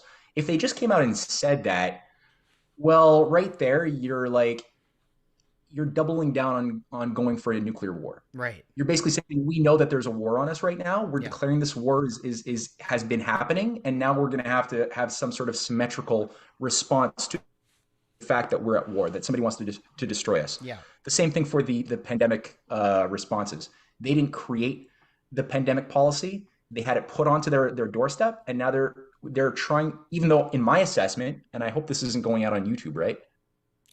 Is this Yeah, it is. YouTube? All right, Yeah, it I'll keep my is. mouth shut on this. All I right. know it's hard. It's so hard. I know it's. I've come up with that too, and I should start streaming on Rumble as well. Because I think that there's more of an open-minded audience there. But, yeah, no, I know. I find myself cutting myself off all the time. But Yeah, right, I they're mean, doing they're Aikido, I think. Yeah. in a way they're being the adults in the room. They can't just Mm. they can't just say no, we're not doing that. And because then they're giving justification for the West to say they've created all this hysteria for and mind control and propaganda for people in the West to say, well, we can't if China embraced this idea that like the CO2 is bullshit and this green agenda is bullshit, then they're literally giving the West justification to attack them even more overtly than they are already. And Yeah. that's the way I look at it, anyways. Yeah, it's like it's real politic. I'd love to see as much as anybody, like some hardcore JFK speech coming down from Xi Yeah, Jinping. I'd love to see this sort of like statecraft, but at the same time, JFK got his head blown off. yeah, He picked a fight. He picked way too many fights at the same time that I don't think he fully appreciated the nature of the terrain he was operating within. Obviously, he didn't. He didn't have that patient suave, that patient sage-like patience that a Benjamin Franklin had centuries earlier.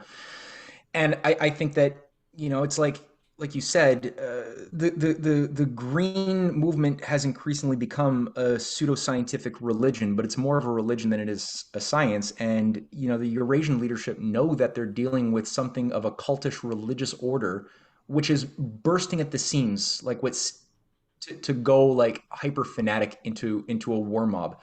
So you got to like sort of temper that zeal of the latent fear driven energy, the misanthropic hate built up in the collective Western zeitgeist as being just having been processed through the education system, been we've all been given the propaganda culturally. So Mm. we've all got, if we haven't like really done a lot of research and self-examined, I'm sorry, but it's likely that a lot of these subconscious bubbling forces of self-hate can be channeled outwards, and you can be weaponized as part of a mob that will not benefit you. That's likely will be the case, and China has to deal with this fact in both the masses, but also in the auxiliaries that they have to interface to, like the Ursula von der Leyens, those who have been selected as the Western technocrats that are interfacing with them. They have to figure out how do you maintain some form of relationship whereby a climate of possible common ground can somehow be reached. That's what you're trained to do in proper diplomacy. Hmm. Is you're just trying to find a way to maximize keeping bridges alive without detonating, Yeah. so that somehow you're creating a climate where some creative ideas can interface and create mutual win-win relationships at some point. They don't Yeah. know what those are, and unfortunately, a lot of those bridges have been hyper detonated, whether it's in the form of like Nord Stream pipelines or whether it's in, Western manipulation in Japan or Taiwanese politics. But China's trying. They don't want nuclear war. Neither does Russia. Yeah. It's a peace through development kind of idea, right? This idea that Yeah. we can, the more we build, the more we share common interests, the less incentive we have to destroy each other, right? Mm-hmm. And I try to emphasize that in the piece we were talking about the degrowth tankies, the one that I just wrote, where juxtaposing this idea that China is constantly saying to the U.S., please let's work together, and getting that across to Americans and people in the West, and saying China wants to be our friend, they want to work with us, is so important, I think, because Yeah. the ruling class just project all kinds of bullshit onto China, saying, oh, they're just trying to compete and steal our stuff and take over and rule, and it's total projection, I think, by our ruling class, Mm-hmm. and that ultimately, like, regular people just want peace. They just want peace in Yeah. their lives, right? That's it. That's really it. Yeah. No, for sure. And that essay you did is fantastic. Thank you. I'm gonna circulate that massively. And yeah, you zero in on it. I mean, there's the leftist movements, which used to be the pro progress movement that was fighting to uplift humankind to a better way and fight for economic development for Africa and end imperialist activities. That was the left of the 1940s, 50s, 60s. That's gone. It's turned into this green ideological death cult with a weird spin on Marxist Leninism that Yeah. underpins a Trotskyite sort of uh, hyper anarchistic mode of rationality. It's really strange. It's messy. It's everywhere, and it's so synthetic and Yeah. so dangerous. Yes. Considering these are the people who are like the ones who have the biggest hearts, right? The left are the people who generally have access to their emotions, whereas you find with the case of too many on the right, they've killed their emotions in favor of just some sort of a romanticized enlightenment glorification of trying to be like hyper stoic, logicians who can just like impose your will to power in an Nietzschean way onto the world. Yeah. Neither one is healthy. Like, Yeah. and I think that I have more sympathy with those who have compassion in a heart. So I get it where the social justice Right. movement sort of where it grows from. It grows from someplace good, but it carries all of these Trojan horses and poison in with it that really make people, essentially again weaponized mobs who Yeah. don't know that they're acting against their own self-interest and the interest of people living in other parts of the world that really need development, like in Africa. So you juxtapose that very well too by just getting across, like, look at what the Africans themselves really want, who have been living in suffering under under empire for so long. They really want industrial development. They are not interested in the things that you as a Greta Thunberg lover are telling them they should want. They don't Yeah. want that. They do not give a shit about their ecological footprint, you know? They No. don't. And they shouldn't. They shouldn't. That is a luxury to care about that shit. Um, Yeah. yeah, the political sphere of people that I find, and that some people agree with this, that I find the most on the nose is the MAGA people in the United States, the Make America Great, people who followed Trump. And I know you speak you say a lot of complimentary things about Trump, and for myself, when he first ran, I grew up in New York, so I always saw Trump as just some out of touch rich guy who was on reality TV. So when he ran, I was like, this is a joke. What's going on? Yeah. And I didn't expect much, and to a degree believed some of the liberal hysteria about him. But then the longer he was in office, the more I was like, actually, this guy is like, he's actually pretty good. Like he's doing it different than we have been doing it for so long, and Hmm. he riled up this base of people who do actually care about the sovereignty of our nation and making our country great again. And I'm like, this is such a good thing, and it's ironic to see like the MAGA people, the people who are accused of being chuds, and the enemy and neo fascists, by the people who are then like Slava Ukraini, um, it's a total Yeah. reversal. It's a upside down world we live in. But I see the most potential in people like that. Or in Canada, you guys had the trucker movement. I know We don't The have Netherlands had like a similar kind of the farmers. protest against the farming bans, and these are like the real industrial hearts of our nations that are slowly dying. The flyover country. Mm-hmm. Mm-hmm. I, Yeah. I think that's No, really, yeah. if Western civilization is going to survive the crisis it's brought upon itself, it's going to be through the blue collar these groupings, right? Who it'll be because they're able to get their acts in gear and organize with a sharper degree of wisdom than I've seen so far deployed. But this is the only thing viable in the United States that I see right now is within that MAGA grouping of actual authentic Republicans. There's nothing else if it wasn't for that, I wouldn't have any hope that the U.S. could make it through the coming storms. Hmm. Because it's there, there's something to work with, and I try to.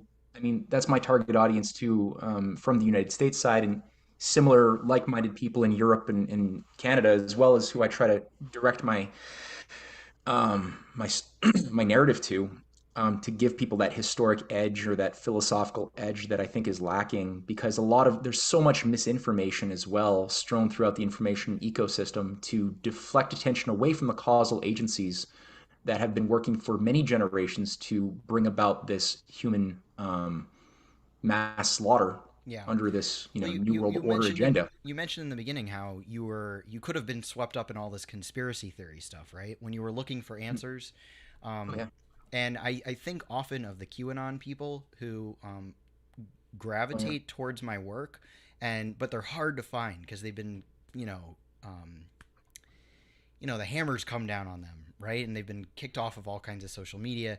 And part of me wonders if QAnon was this cult thing that was created, a synthetic cult that was created that sort of funnels people who are looking for those answers and then funnels them into this dead end and turns them into sort of a laughing stock. And I think there's so. yeah, I mean I there's think so. yeah, I guess history. I'll just have to wait until history plays out. Maybe we'll get declassified documents about that, but Well, I think that there yeah. definitely was there were people from the intelligence, patriots in intelligence and military groupings that definitely worked hard and still are working to avoid the U.S. going into hellfire. I don't think Trump's success in 2016 could have been made possible were it not for such a thing to happen. General Flynn is one of many patriots who have experience and insight, but he himself is also set on record. The QAnon process has the markings of psychological operation. Yeah. Um, but despite that, I think yeah, there's a lot of false narratives that have been constructed to that attract people through the truthful parts of the information provided, but at the same time that you are consuming the truth and the honey, there's some poison apple under the honey that you're also getting at, which is weakening your ability to organize as an effective creative citizen in such a fashion that Trump was doing. Like, I mean, people ask me, well, what can be done? And it's like, well, look at the policies that Trump was actually putting into action, especially from 2016 to 19 or 20. That was making him the most potent and making him the greatest threats and enemies amongst the oligarchy. And you'll find it. Our memories are very short, but it wasn't. There's a whole variety of actual concrete policies from um, realigning the U.S. Military policy with that of Russia in Syria, to breaking the U.S. free of any obligations to obey NATO's mandate, to breaking out of the funding of the World Health Organization and obeying its protocols. Or, there's a whole variety of things. Talking about bringing in Glass-Steagall, talking about not even talking, but actually building a treaty with China so that China could be the purchaser of U.S. finished goods from a rehabilitated Philadelphia and Detroit, which went into phase one in January of 2020. $350 billion worth, right? Phase one. And it was going to be a multi-tranche process. The Alaska to Canada railway system that Trump put an executive order backing to build rail and open up development corridors in the Arctic with, if you actually read the program, that was being circulated that he endorsed, it was all based upon the China Belt and Road growth model that was going to justify the expenditures in building this rail and pipelines into Alaska and feasibly beyond into Russia. So there's so many things, and I've just scratched the surface of a few. That it's like, if you want to have a viable process of organizing towards something that can work, uh, do those sorts of things again, like organize a movement that organizes for concrete, workable, functional, viable policies that have worked every time they've been done in history, from JFK to FDR to McKinley to Lincoln to Yeah. Alexander Hamilton. There's like certain common policies that have provably, every time they've been done, removed the power from an oligarchy, extracted the deep state fifth columnists in America, and empowered American citizens to have small and medium enterprises and live longer and happier lives every single time. Do that, because right now the only people doing that in the world is what's happening in the multipolar alliance of Russia, China, and their allies, Iran. But that's the only place where we see a viable fight against the oligarchy being carried out, which is the fight that we used to wage before you and I were born. Uh, So it's like, do Imagine what if we works. could do it from within the house, right? If we could Ah, join with Russia and China in taking on the oligarchy and returning to our revolutionary roots, and saying fuck you to these guys, and reigniting that friendship. I mean, it'd be game over, right? It'd be game over. game over. Game over. That's the greatest threat to the oligarchy. Yeah. It works. That's why Trump was moving in that direction. He made some great headway. And people need to really think that through very, very deeply. And yeah, like you said, this is the sort of thing that has kept the oligarchy, like oligarchical grand strategists, have lost sleep many a night over the last centuries because of this prospect. So Well, I mean, I think ultimately they are doomed, right? Because they run on this entropic system, and eventually they're going to run out of gas, figuratively and literally. And yeah, I guess we have to be prepared for what steps we're gonna take, for when that happens, and we can seize on the opportunity. But you're right. I mean, the left and right stuff. It's so captured. You wrote a little bit about how Steve Bannon and George Soros are basically they're sort of like the left and the right, but they're ultimately all working for the same system at the end of the day. Um, I mean, do you want to say a little bit more about maybe Steve Bannon and his connection to George Soros? And yeah, because a lot of yeah, people think, okay. a lot of leftists attack me because I attack George Soros. I'm very openly hate George Soros, and they say, "Oh, you're anti-Semite, yada yada." Um, yeah, like the stream, or you're a green fascist, exactly. Um, but I mean, I wrote a thing for Ryan Christian over at the Last American Vagabond. I was really happy that he's actually published two. The first one was on Steve Bannon and the Chinese deep state, which took some of that material that you're referencing from the special report that you're reading, and I added like 80% more material to it to situate, well, what the hell is the Bannon phenomenon within a broader great game, and uh, and in it. I launch in my starting point is two quotes, one by Bannon, one by Soros, both of which say, the world's greatest threat is Xi Jinping and the Chinese Communist Party that has to be overthrown for democracy to win. So both of them are saying like the exact same words in two different settings. Yeah. And then I begin by just unpacking Steve Bannon's bosom buddy, Miles Guo, Guo Wing Wei. You know Miles Guo? I'm not familiar. I think maybe I remember from reading in your paper, but no, I'm not super familiar. Yeah, he's like this uber wealthy joker. He's such a goofball, but he avoided the Xi Jinping crackdowns on corruption back in 2015 when he Right. escaped China. He was one of the richest businessmen in China. He was worth several billion dollars with Zenith Enterprises. He also had a JP Morgan affiliate he was representing in real estate. But anyway, he was corrupt as all sin.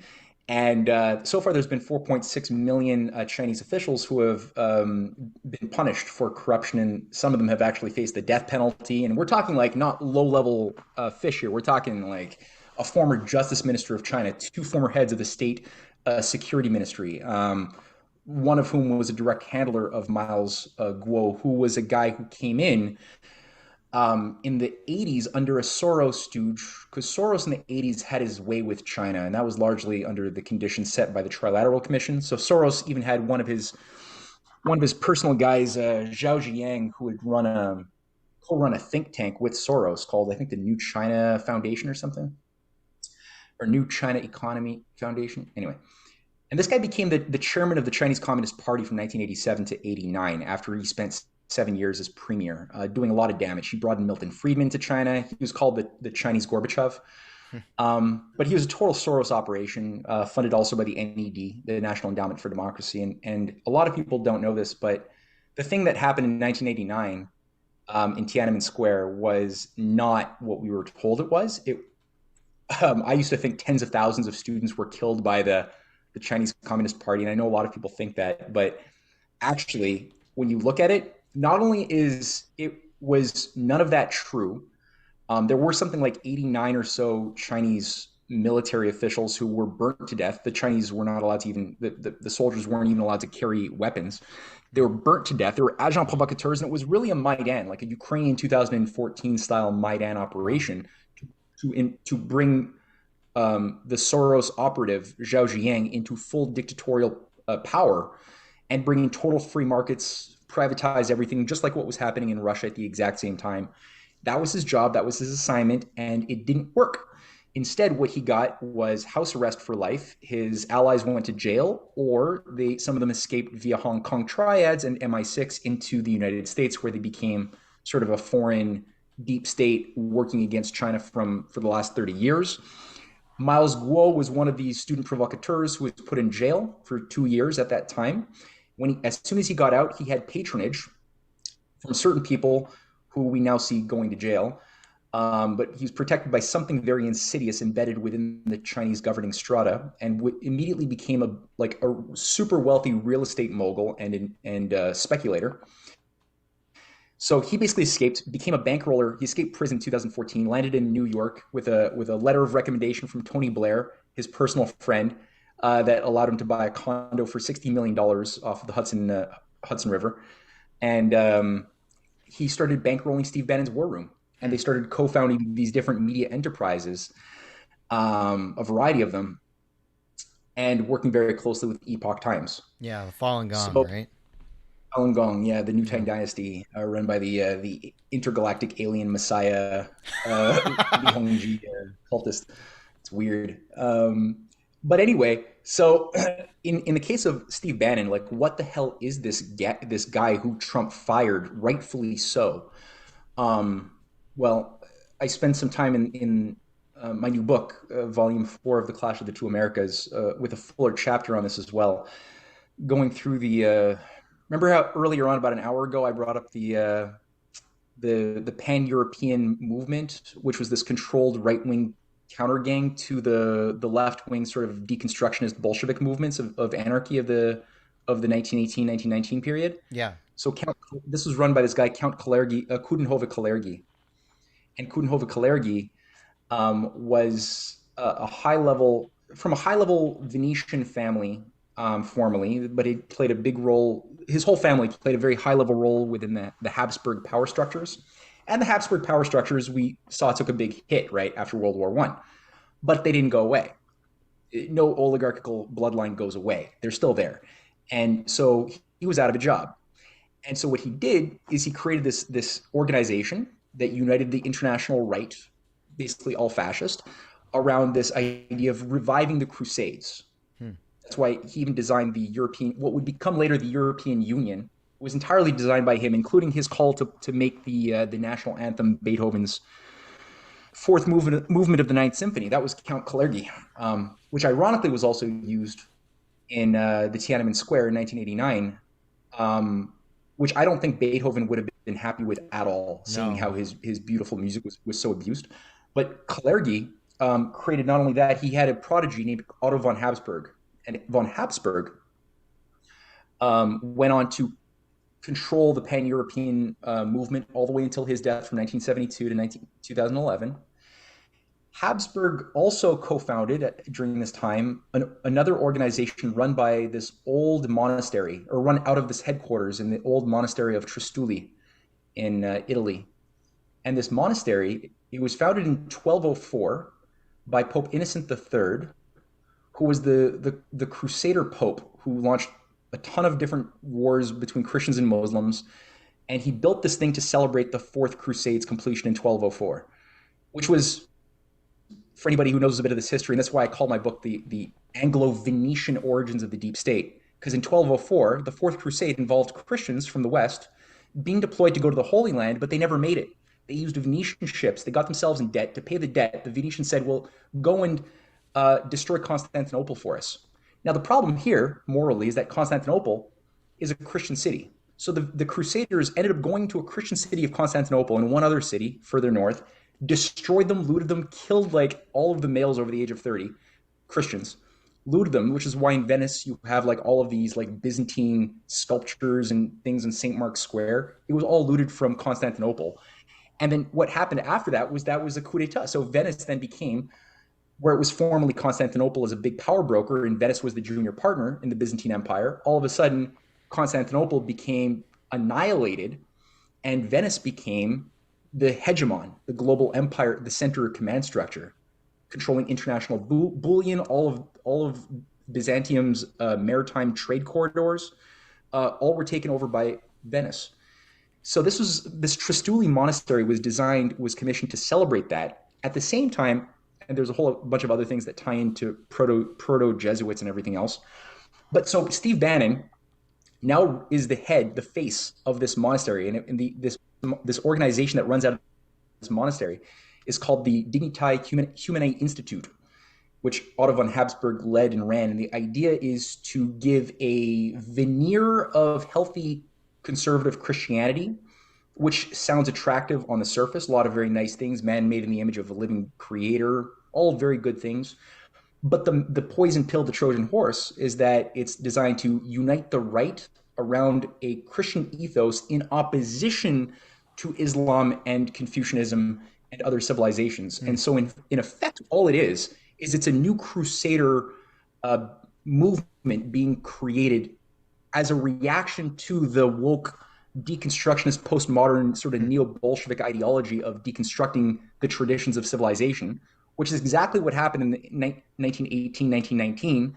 And people were so disgusted by this, this atheistic ethos of just recreating man under this like new idealized Marxist veneer or automaton that would be now the productive man.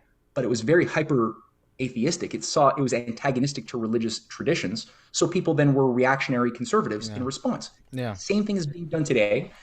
And Bannon has not been able to sort of get the muscle behind it as he has wanted, or his handlers, but it's being put in place. And I think the danger now is that if the economic conditions become so desperate under the conditions of an economic breakdown, where people's emotions, all those bubbly subconscious forces that we currently can ignore because their stability, when you have now an economic hell on earth, that comes to the surface. And then you have something much more dangerous that oligarchs will work with and channel that energy into something more destructive, which is gearing up for a war with China and any part of the Muslim world, Iran, or other parts of the world that don't want to die on a death cult. So that's something. So Bannon represents so much more than you think. And even though there's a lot of like good information from Epoch Times or in the War Room regarding the Great Reset or regarding election fraud, I shouldn't even say these words. I'm sorry if I get this. You're good. If we lose it, it's worth it. It's fine. Okay, good. All right. So there's attractive things, and I'm not saying that all of that should be dismissed, but yeah. Again, Trojan horse, foreign policy. As soon as they get you in and trusting of what they're saying on a domestic policy or cultural critique, which are all generally quite good, that's when all of a sudden your sentinels are down. You're more inclined to then accept whatever other analysis they have to say about what's really going on in Iran or in China or in wherever else. Venezuela, who cares? And that's where they get you. So Ben is I think he's authentic, probably, in the sense that I think he's not a witting operative. I don't think he's self-aware in that sense. I think he's willing to go to prison for his beliefs.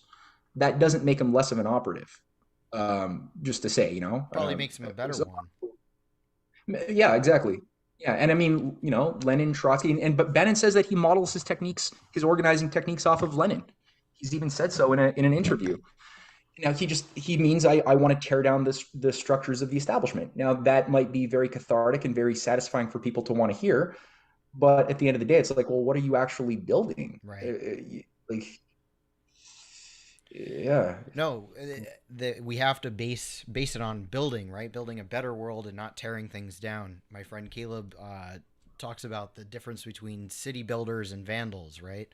So we want to be city builders. And you see this sort of Antifa kind of, anarchist streak of tearing everything down. You see it on the left and the right. The left is my focus of critique, but you see the same shit on the left and the right. They're a mirror image of each other. And then most of the control happens because they get so caught up with their mirror image of themselves. And they say they're the bad guys that they can't think beyond that, right? They say, at least, Steve Bannon, I'm sure, is thinking on a much higher level.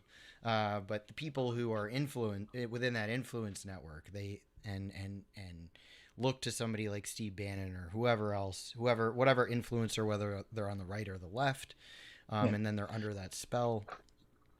Let me say something about this too, because this is so important. And actually, just this morning, I had a new article published on The Last American Vagabond on the fallacy of Keynes and von Hayek.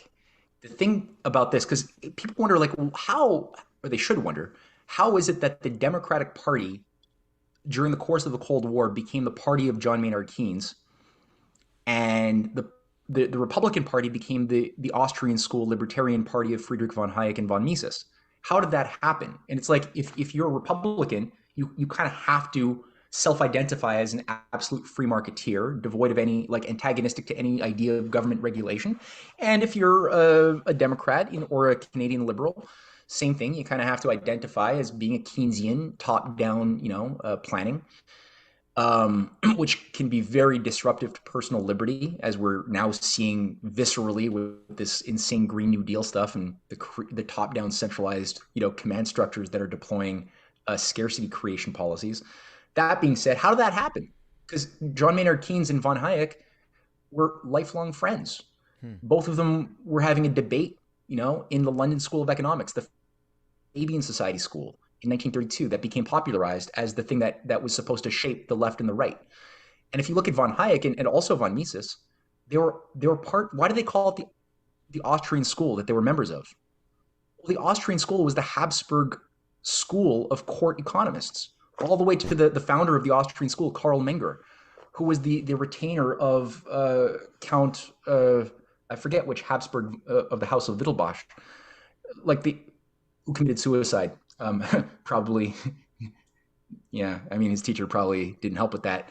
But this whole school is just retweaking British free trade theories of Adam Smith, who himself was an agent working on behalf of patrons in the city of London and the British Foreign Office to try to create a pseudoscientific justification on why the new American colonies should never develop industrial independence and they should remain agrarian based, underdeveloped, no protectionism, and thus dependent upon the higher um, power structures located on the other side of the ocean in London, in England, which said, we're the ones comparative advantage, right? Like we're the ones with the industrial base, so we do that. You have a lot of land, you do that to make food for us, and we'll sell you things that you're not allowed to make yourself. And so Adam Smith's theories were simply a political justification to keep the British Empire in a controlled position, and they were retweaked a little bit, but essentially it's the same thing with Karl Menger and his students,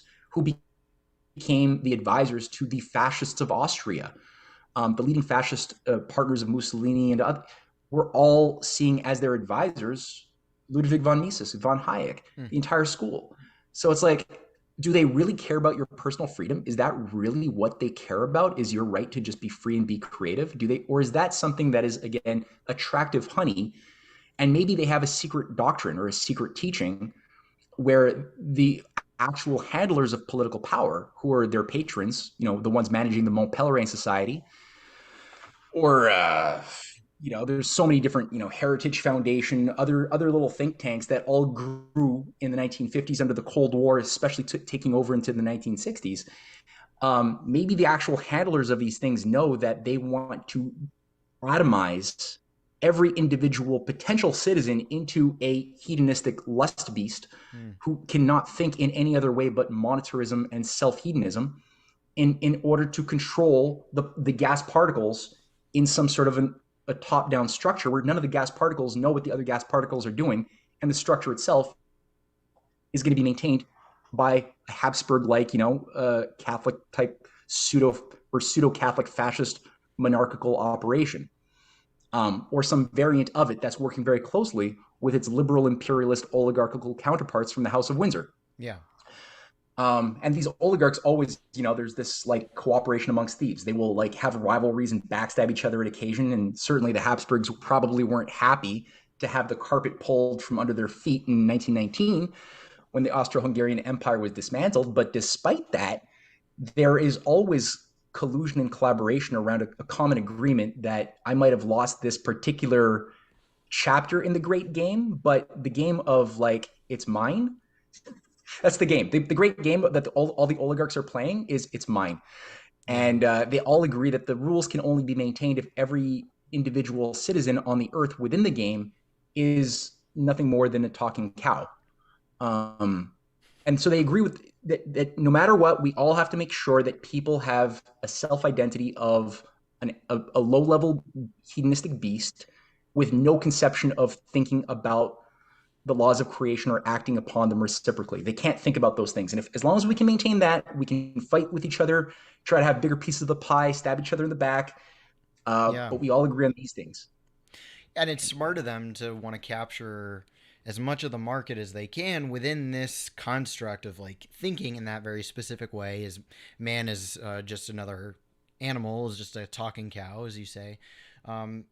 Let's capitalize on all the different iterations that we can do of that, and then you get these people who come up and they think, well, my version of man as a talking cow is done this way and mine is done this way and mine is done, and then we'll sell that ideology to anybody who wants to, that way you're buying the same product no matter what. It just doesn't it just has a different label on it. It's the same ideology, same crap ideology, but it's presented as a different thing. Yeah, that just rung a bell to me too. Because we're talking about the convergence of these different like fake left rights. Karl Popper, who Yeah. was the patron and mentor of George Soros, who created Open Society, right? Open Society and its enemies. Karl Popper. Karl Popper was a member of the same Montpellier Society Fabian grouping that people like von Mises and von Hayek were also members of. So when Of Soros is course. coming around with his like, new economy institute, his like think tank that he created as part of this roundtable movement from Oxford in 2009. He's creating like a Soros University to do this too. He's basically, look at what he's saying. He's like, Karl Popper taught me all I know. He sees himself as an economic genius, and he says, like we need a new system of economic theories that replace the obsolete theories of the globalization era of liberalism. And he's like, these theories have to just simply obey. And all of the students who come into our facilities and are going to be given sponsoring by our foundation, they're allowed to have infinite freedom to think of any theories that they want as long as they obey the two laws. One, the rejection of human rationality, that people are fundamentally irrational beings, right? And number two, that the system as a whole um, Entropic. is a stable system. Yeah, Yeah. it is stasis governs all human systems. Hmm. So if you believe that stasis governs all human systems, and you believe that everybody is fundamentally irrational, every particle, you're basically saying, yeah, it's entropy is the law of the universe, and everybody has to be given their hedonistic rights to maximize their own pleasure, avoid pain, but Right. without any concept of what the whole is doing, And which right. sounds a lot like what these radical right wing, And the meaning of life is libertarian people. the meaning of life is to wring as much personal joy as you can out of it. It has nothing to do with creating a better future for future human beings, right?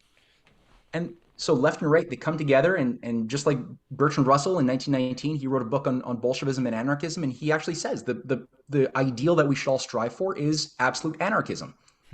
That's literally what Bertrand Russell himself says. Now, this is the Bertrand Russell who's calling for world government and global population control. Hmm. You're a guy who actually cares about the type of ideals that an anarchist believes in, of personal freedom.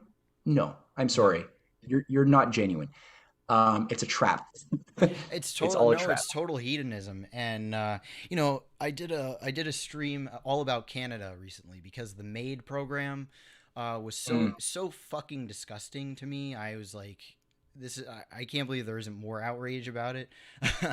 But and even some popular political channels are endorsing it that I've come across. And I say, how can you do this? Because I think it goes back to that idea that life is about how much pleasure you can wring out of it, right?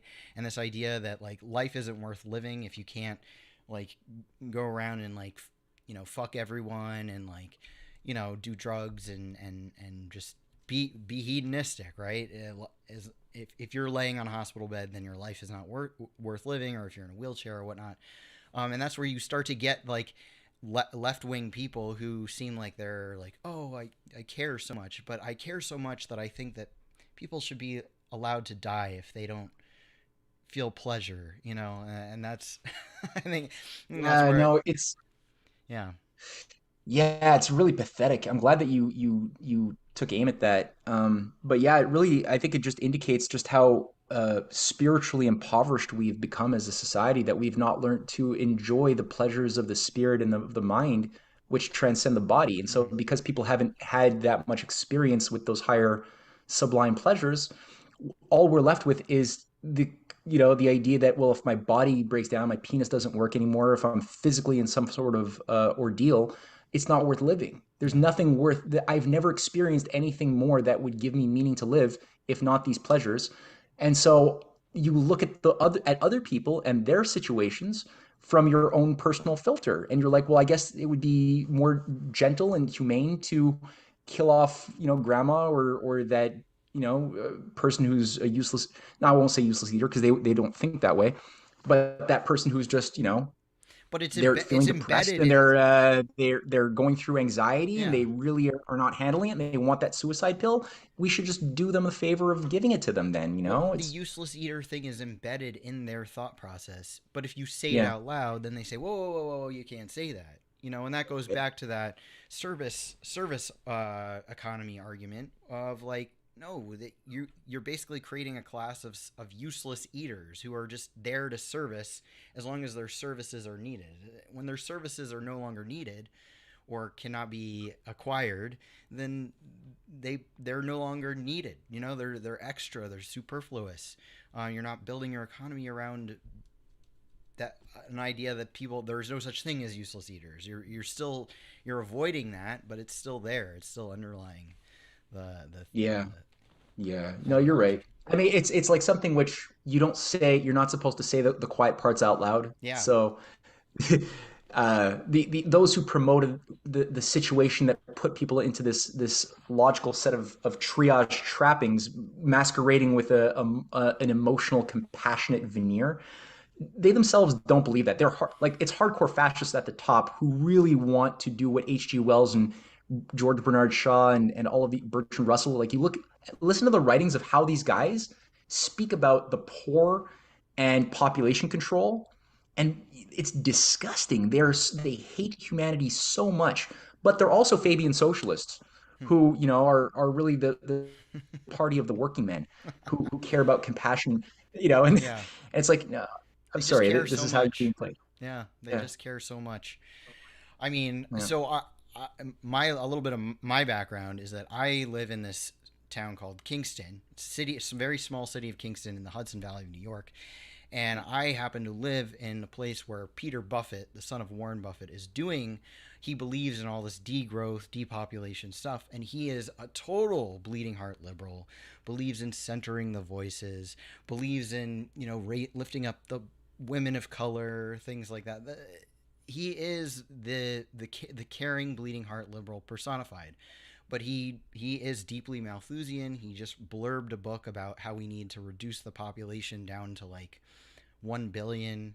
Um, and it goes hand in hand at this point. It's almost like you have to have that PR of like, oh, I just care so much, because that vulgar Malthusianism is then you'd just be called a fascist outright, and you wouldn't get away with it for very long. You kind of have to create these oh, Euphemisms. Well, that's why they have to yeah. call it sustainability. They have to, Yeah. because if they said what they actually think, nobody would go for it. Right? Yeah. uh, yeah, kill the dark people. No, I mean, Yeah. no, that wouldn't be. They would. Nobody would accept that. So yeah, it's euphemisms and narrative reframings, Well, redefining our definitions. instead, what Peter Buffett says is that we've gotten Africa addicted to the same mind virus that we have, which is Wetiko. They call it the Wetiko mind virus, which is about consuming too much. And that Mm. we're getting Africans sick with this mind virus where they want to consume as much as we do in the Western world. So Oh my God. I, Jeez. it's insane. It's insane. And he's one of the biggest funders of Black Lives Matter, all these social justice organizations. Uh, Oh man, yeah, that's it's wild. gross. Well, It's wild it stuff. reminds me a little bit of in Cynthia's book here. I got a copy of it here. I'm telling you, I'm going to send you her email. You'd love to talk to her. So this is her book. Right. It's called "The Empire on Which the Black Sun Never Set: The Birth of International Fascism and Anglo-American Foreign Policy." Now, in it, she's got a chapter on going through the origins of political Zionism. It's a controversial chapter. It's spicy. It's spicy. Nice. But one of the ironies of it is that all of the co-authors of the Balfour Accords, or the Balfour Declaration, which sort of established through the League of Nations the foundation upon which the later state of Israel would be created, were themselves almost entirely all radical anti-Semitic fascists, Hmm. representing the worst elements. Leo Amory, anti-Semite. Oswald Mosley played a role, like British Union of Fascists. And Oswald Mosley played a role in that. Lloyd George, Al Milner, right? All of these people hate the Jews. they're hyper fascist people.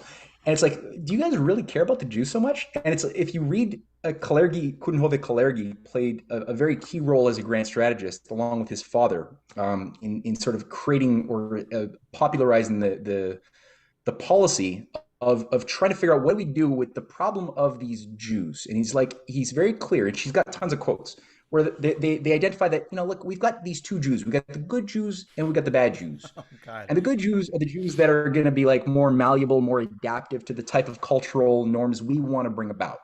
The ones who are a little bit more Protestantized, we can sort of we have more capability of getting them to resculpt themselves and break away from their traditions because they already have started doing that.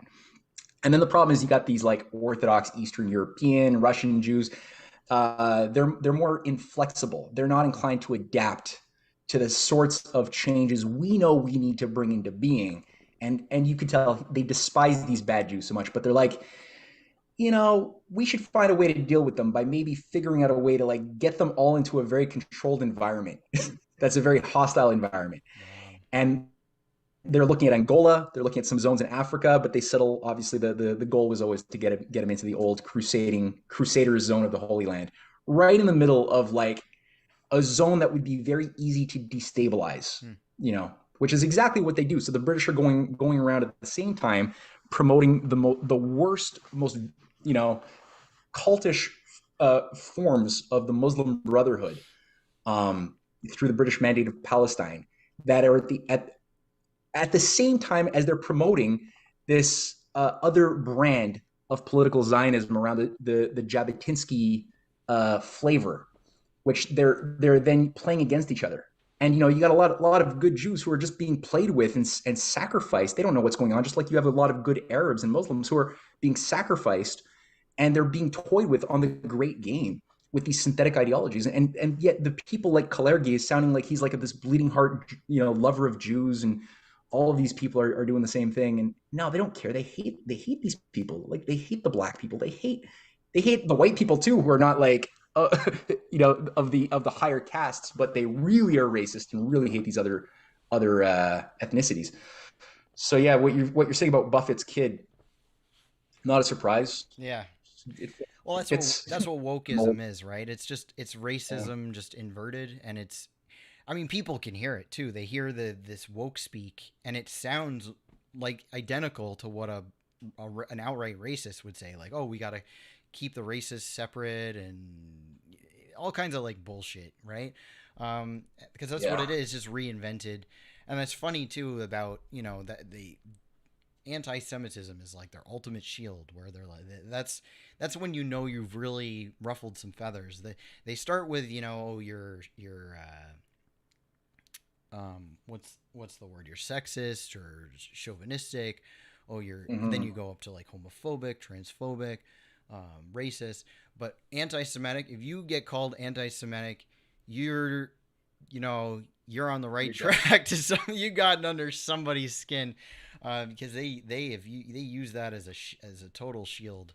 And Here's the problem too, I right? mean, Like I'm at the of same Jewish time, heritage too, and then they'll tell me I'm an anti-Semite. I'm like, okay, but yeah, no, I've gotten the antihate.com wrote a big attack piece on me and my website a few months ago, funded by Justin Trudeau and the Canadian government. This whole website, wow, and it's just, yeah, they'll just get you for on everything. But the problem is, at the same time, you got a bunch of soft-minded conspiracy theorists who have detected that there are these broader conspiracies, yeah, and they fall for the sort of neo protocols of Zion forgeries that have been put all over the intellectual zeitgeist to try to convince all of the conspiracy theorists, or as many as possible, that the Jews really are the cause of all of our problems, yeah, and it's a big Jewish conspiracy at the end of the day. So whenever, like on my Telegram channel, I had to, for about a week, I had like people could make comments. I allowed it on my Telegram channel, on my posts. And I had to stop it because like 80% of the comments were, it's the Jews, it's the Jews. I'm oh sure a lot shit, of these are like, intelligence agency affiliated bots, yeah, but a lot of them are actually still real people who are yeah, just that like, you know, um, and I think that a lot of this stuff is probably controlled by those same forces that have just always been using the Jews as a hate absorber over generations. Anytime that there's been a crisis, the Jews have always been there to just be the recipient of all of the hate from the masses, and this has been going on for centuries and centuries and it's centuries. true. Even to the point that I was surprised, but when the Jewish ghettos, which were by the way created in Venice, that's it's a Venetian term, for centuries in Venice and a variety of other parts of Europe, Jews had a big population control policy. Only the firstborn child was allowed to reproduce and get married. The other kids in a Jewish family were not allowed by law for centuries in Venice and big parts of Prussia. There's a whole, but big time population control. They weren't allowed to participate in trade schools, guilds. They couldn't participate in. They couldn't own land or be in an army in many cases. So they were all sort of forced into these very ghettofied situations that was dehumanizing, very similar to the dehumanizing cultural matrices that black slaves were found themselves in over generations. And you needed to have like a Moses Mendelssohn who was able to really bring some higher universal culture to his people and pull them out of that sort of very and meanwhile it wasn't helping because you'd have the court Jewish bankers like the Rothschild Right. clan who was awarded a little family mercenary dynasty for good works carried out, and they were granted as long as they or remain obedient to the higher controllers. They were granted a lot of money, and they would carry out the economic terrorism against whatever rival was supposed to be economically crushed by the black nobility, or the Sassoons, or the Montefiore's, or there's a few of these families, and it didn't do any favors for the broader Jewish community because the fact is these weren't really Jews at the end of the day. By agreeing to that arrangement, they were effectively Satanists, like more than Yeah. anything else. They're willing to kill their own people by far. They didn't believe in the Torah. Well, I mean, Um, Soros, if you've ever read his book, he starts out by talking about how basically swindled a nonprofit foundation out of money when he was a young boy by writing a bleeding heart letter about like my fellow Jew, and he's not religious at all. He totally admits to just using that as a way to get money out of an organization. So hmm, yeah, and yet anytime people I criticize George Soros, people say, "Oh, I'm an anti-Semite." He gets the identity without having to even be it. He gets to just wear it like a shield. yeah. The guy who said on public record that working with the Nazis when I was young was the best time of my life. Yeah, I know. Like, With a smile on his face. I know. yeah, But we're not allowed to talk about it, right? We're not allowed to say no, anything. man. I hope I don't get this video shut down off of YouTube, man. If it does, I'm I real feel sorry. I feel like I say shit all the time where I'm like, Yeah. I'm like, I'm waiting for it to happen. It's fine. It's totally fine. But to be, cognizant of your time, we've been going 2 hours. So you probably are getting tired.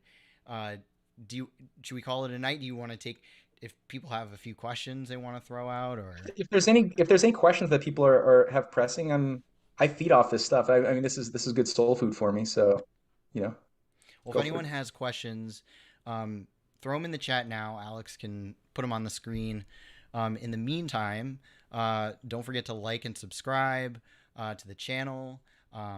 If you're enjoying the content, feel free to join our Patreon, become a patron subscriber. Matt's work, you can find Matt Ehret at CanadianPatriot.org. Ask about Brzezinski and America's role in the technocratic era. Sure. Um, do you want to, Dustin? Do you want to like pose that in more of a question? Because I could talk forever about Brzezinski, the Trilateral Commission, the Technotronic era. But would you have a specific question you would like me to address about that?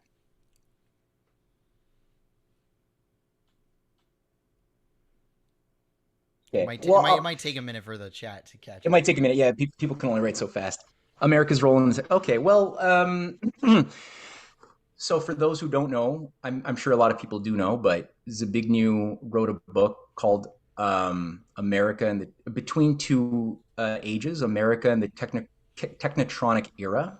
And he wrote that in 1970, but it served as a bit of a manifesto for an organization that was brought online in 1973 officially called the Trilateral Commission, and it was headed up by a fellow you probably know of named David Rockefeller, guy who runs Chase Manhattan, or who ran Chase Manhattan Bank. It had a lot of other people, but two leading people that were running it were included Zbigniew Brzezinski, as you mentioned, and Henry Kissinger was another leading member. Nominally rivals of each other, but not really. Again, false dualisms, false dichotomies. Kissinger was sort of designed to take on the role of the liberal imperialist, sort of soft imperialist type, at least in some ways. He was not so soft in other ways.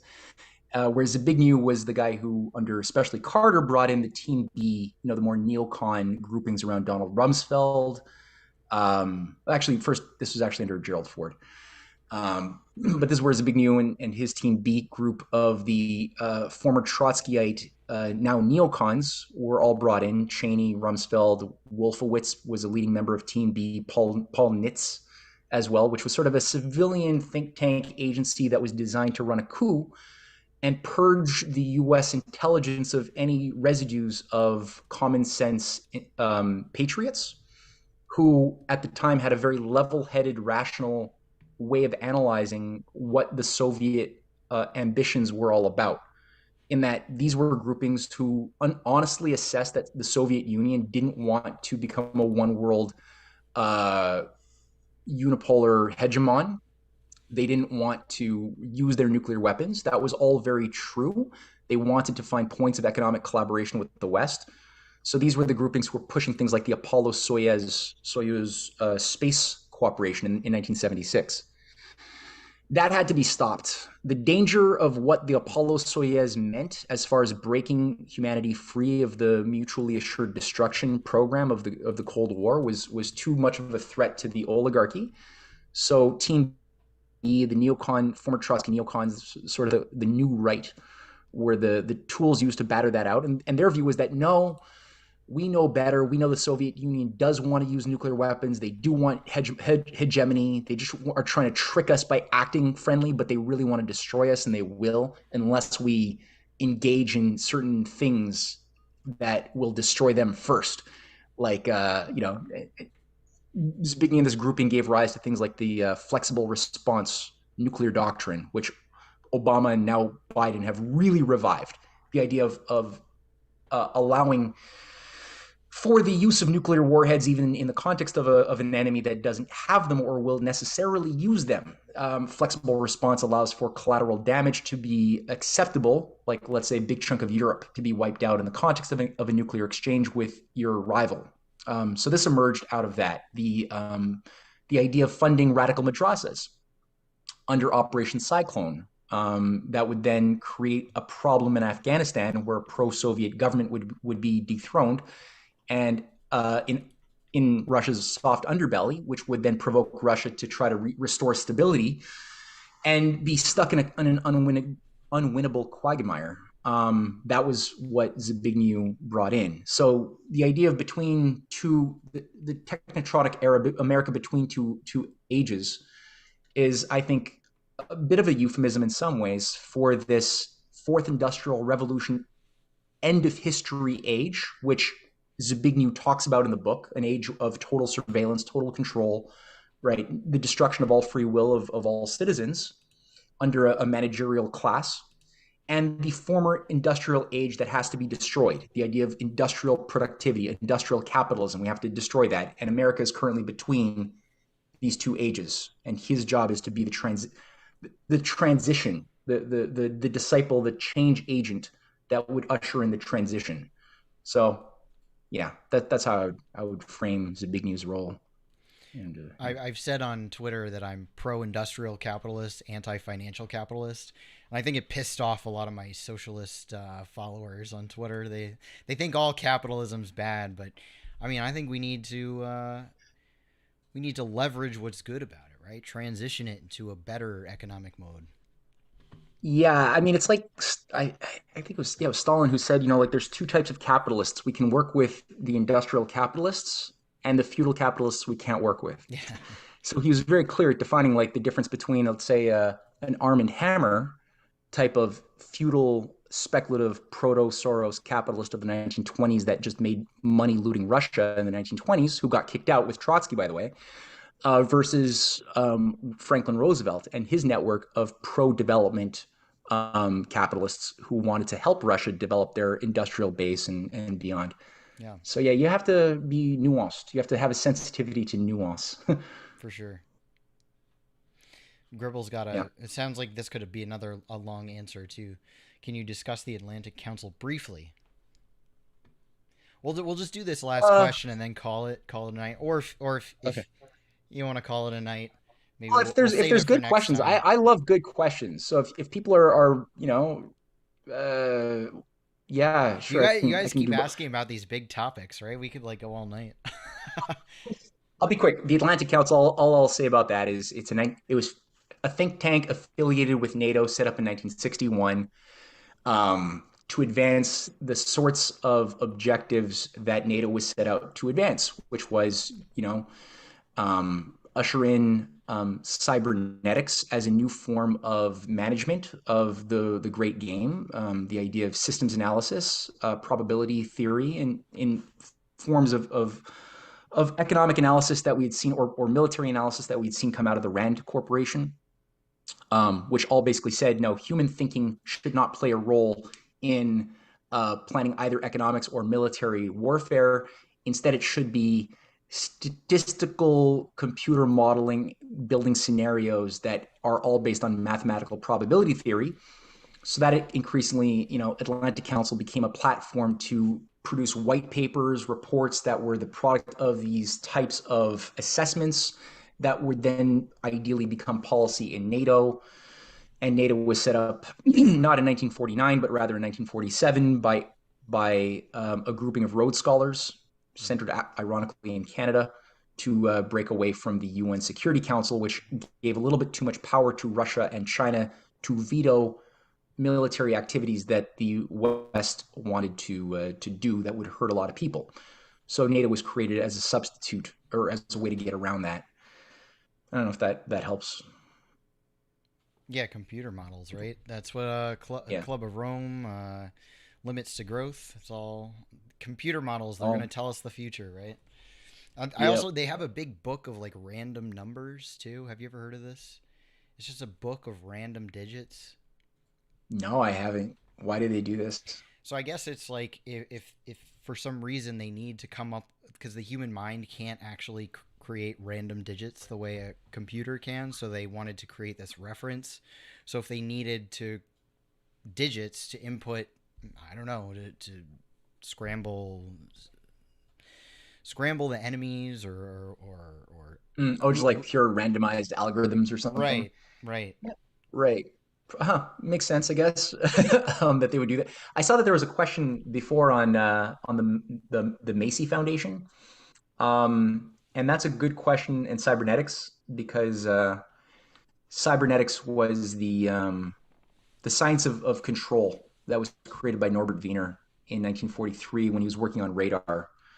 And Norbert Wiener was a student at Cambridge under his personal mentor, Lord Bertrand Russell, who had just published the third volume of his Principia Mathematica.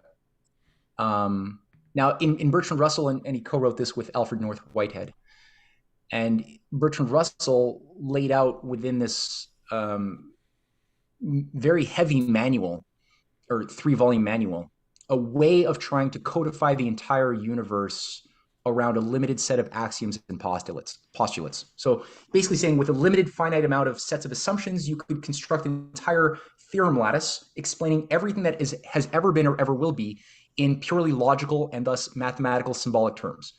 But the problem was this is nice in theory, but there was no way at this point early on in 1913 when it was being written to apply it in a useful way to manage society. But he knew that's what it would be, that's what it would do, but it still needed that extra applied edge. So that was sort of the challenge to that Norbert Wiener took up throughout decades of his life, which culminated in the development of what he termed cybernetics as, again, the science of control, looking at the problem, trying to solve the problem of radar. And when you have a missile or an enemy jet fighter plane coming at you, how does the missile operator, who's managing the short or medium or long range missile, how do they receive the data of the trajectory of the plane or the missile, calculate it, and then plug in the command to their missile launcher where to shoot in the future, because it takes time for all of this feedback to be processed in order to hit where the plane will be or where the missile will be. So this idea of feedback loops became developed in the basis of what he understood to be something that applies to everything, including everything that's a system, a whole that's more than the sum of its parts. All has feedback loops with a central command structure. The brain, the human economy, the biosphere, the solar systems, the galaxy, everything could be thought of this way. And he basically saw that for management purposes, this would be great if you could just take the analogy of a human body or as a machine and then apply it to any department, let's say the OECD or NATO or the Air Force, and bureaucratize the body into many organs with subdepartments and subdepartments so that the left hand doesn't know what the right hand is doing, right? And the only groupings that would be permitted to see what the whole does is in the brain center, sort of the executive command structure that would be allowed to see the whole. And that became very useful as a tool to reorganize the bureaucracies of governments, of schools, of unions. It was very useful at compartmentalizing people so that they didn't realize what was the machine and what was its design, that they were participants or cogs within. And the Macy Foundation was the primary funding tool to popularize it between 1943 and 46, before it was brought into the OECD and NATO. The Macy Foundation was one of the biggest foundations that was funding eugenics research in the 1930s, and it was overseen by a guy named Lord Churchill. What was his name? Not Lord. No, he wasn't Lord. He was Churchill. He was basically a cousin of Winston Churchill, who was the head of this thing. And the former job that this guy had between 1919 and 1929, before he creates the Macy Foundation in 1930, he was the head of the Black Chamber.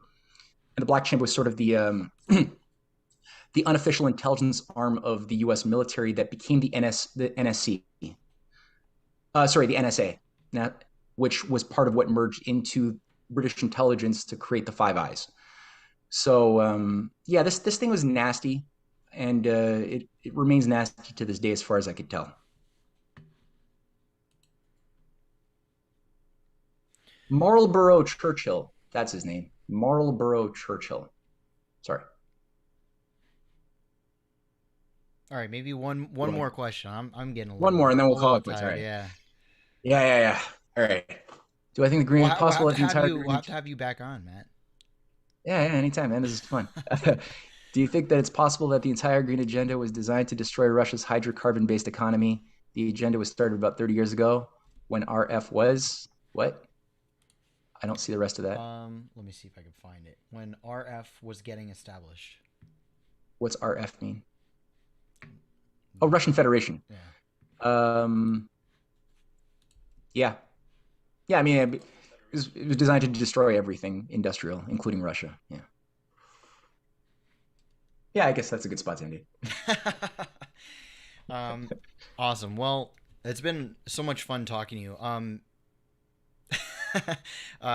You can find Matt's work on risingtidefoundation.net and the Canadian Patriot.org. CanadianPatriot.org, right? Yeah. What else? You have a Substack too, right? Oh, yeah. That's sort of the bread and butter. MatthewEhret.substack.com is daily stuff goes out usually. Also, I host weekly seminars with my wife, and we have expert panels presenting every Sunday for people who want to upgrade to a paid subscription. They can do that and get access to the live events. Otherwise, yeah, most of it's free. And the other thing, there was another thing, but that's already a lot. That's a lot. Yeah, we went over a lot tonight. This was great, though. This was so great. I'm so glad we did this.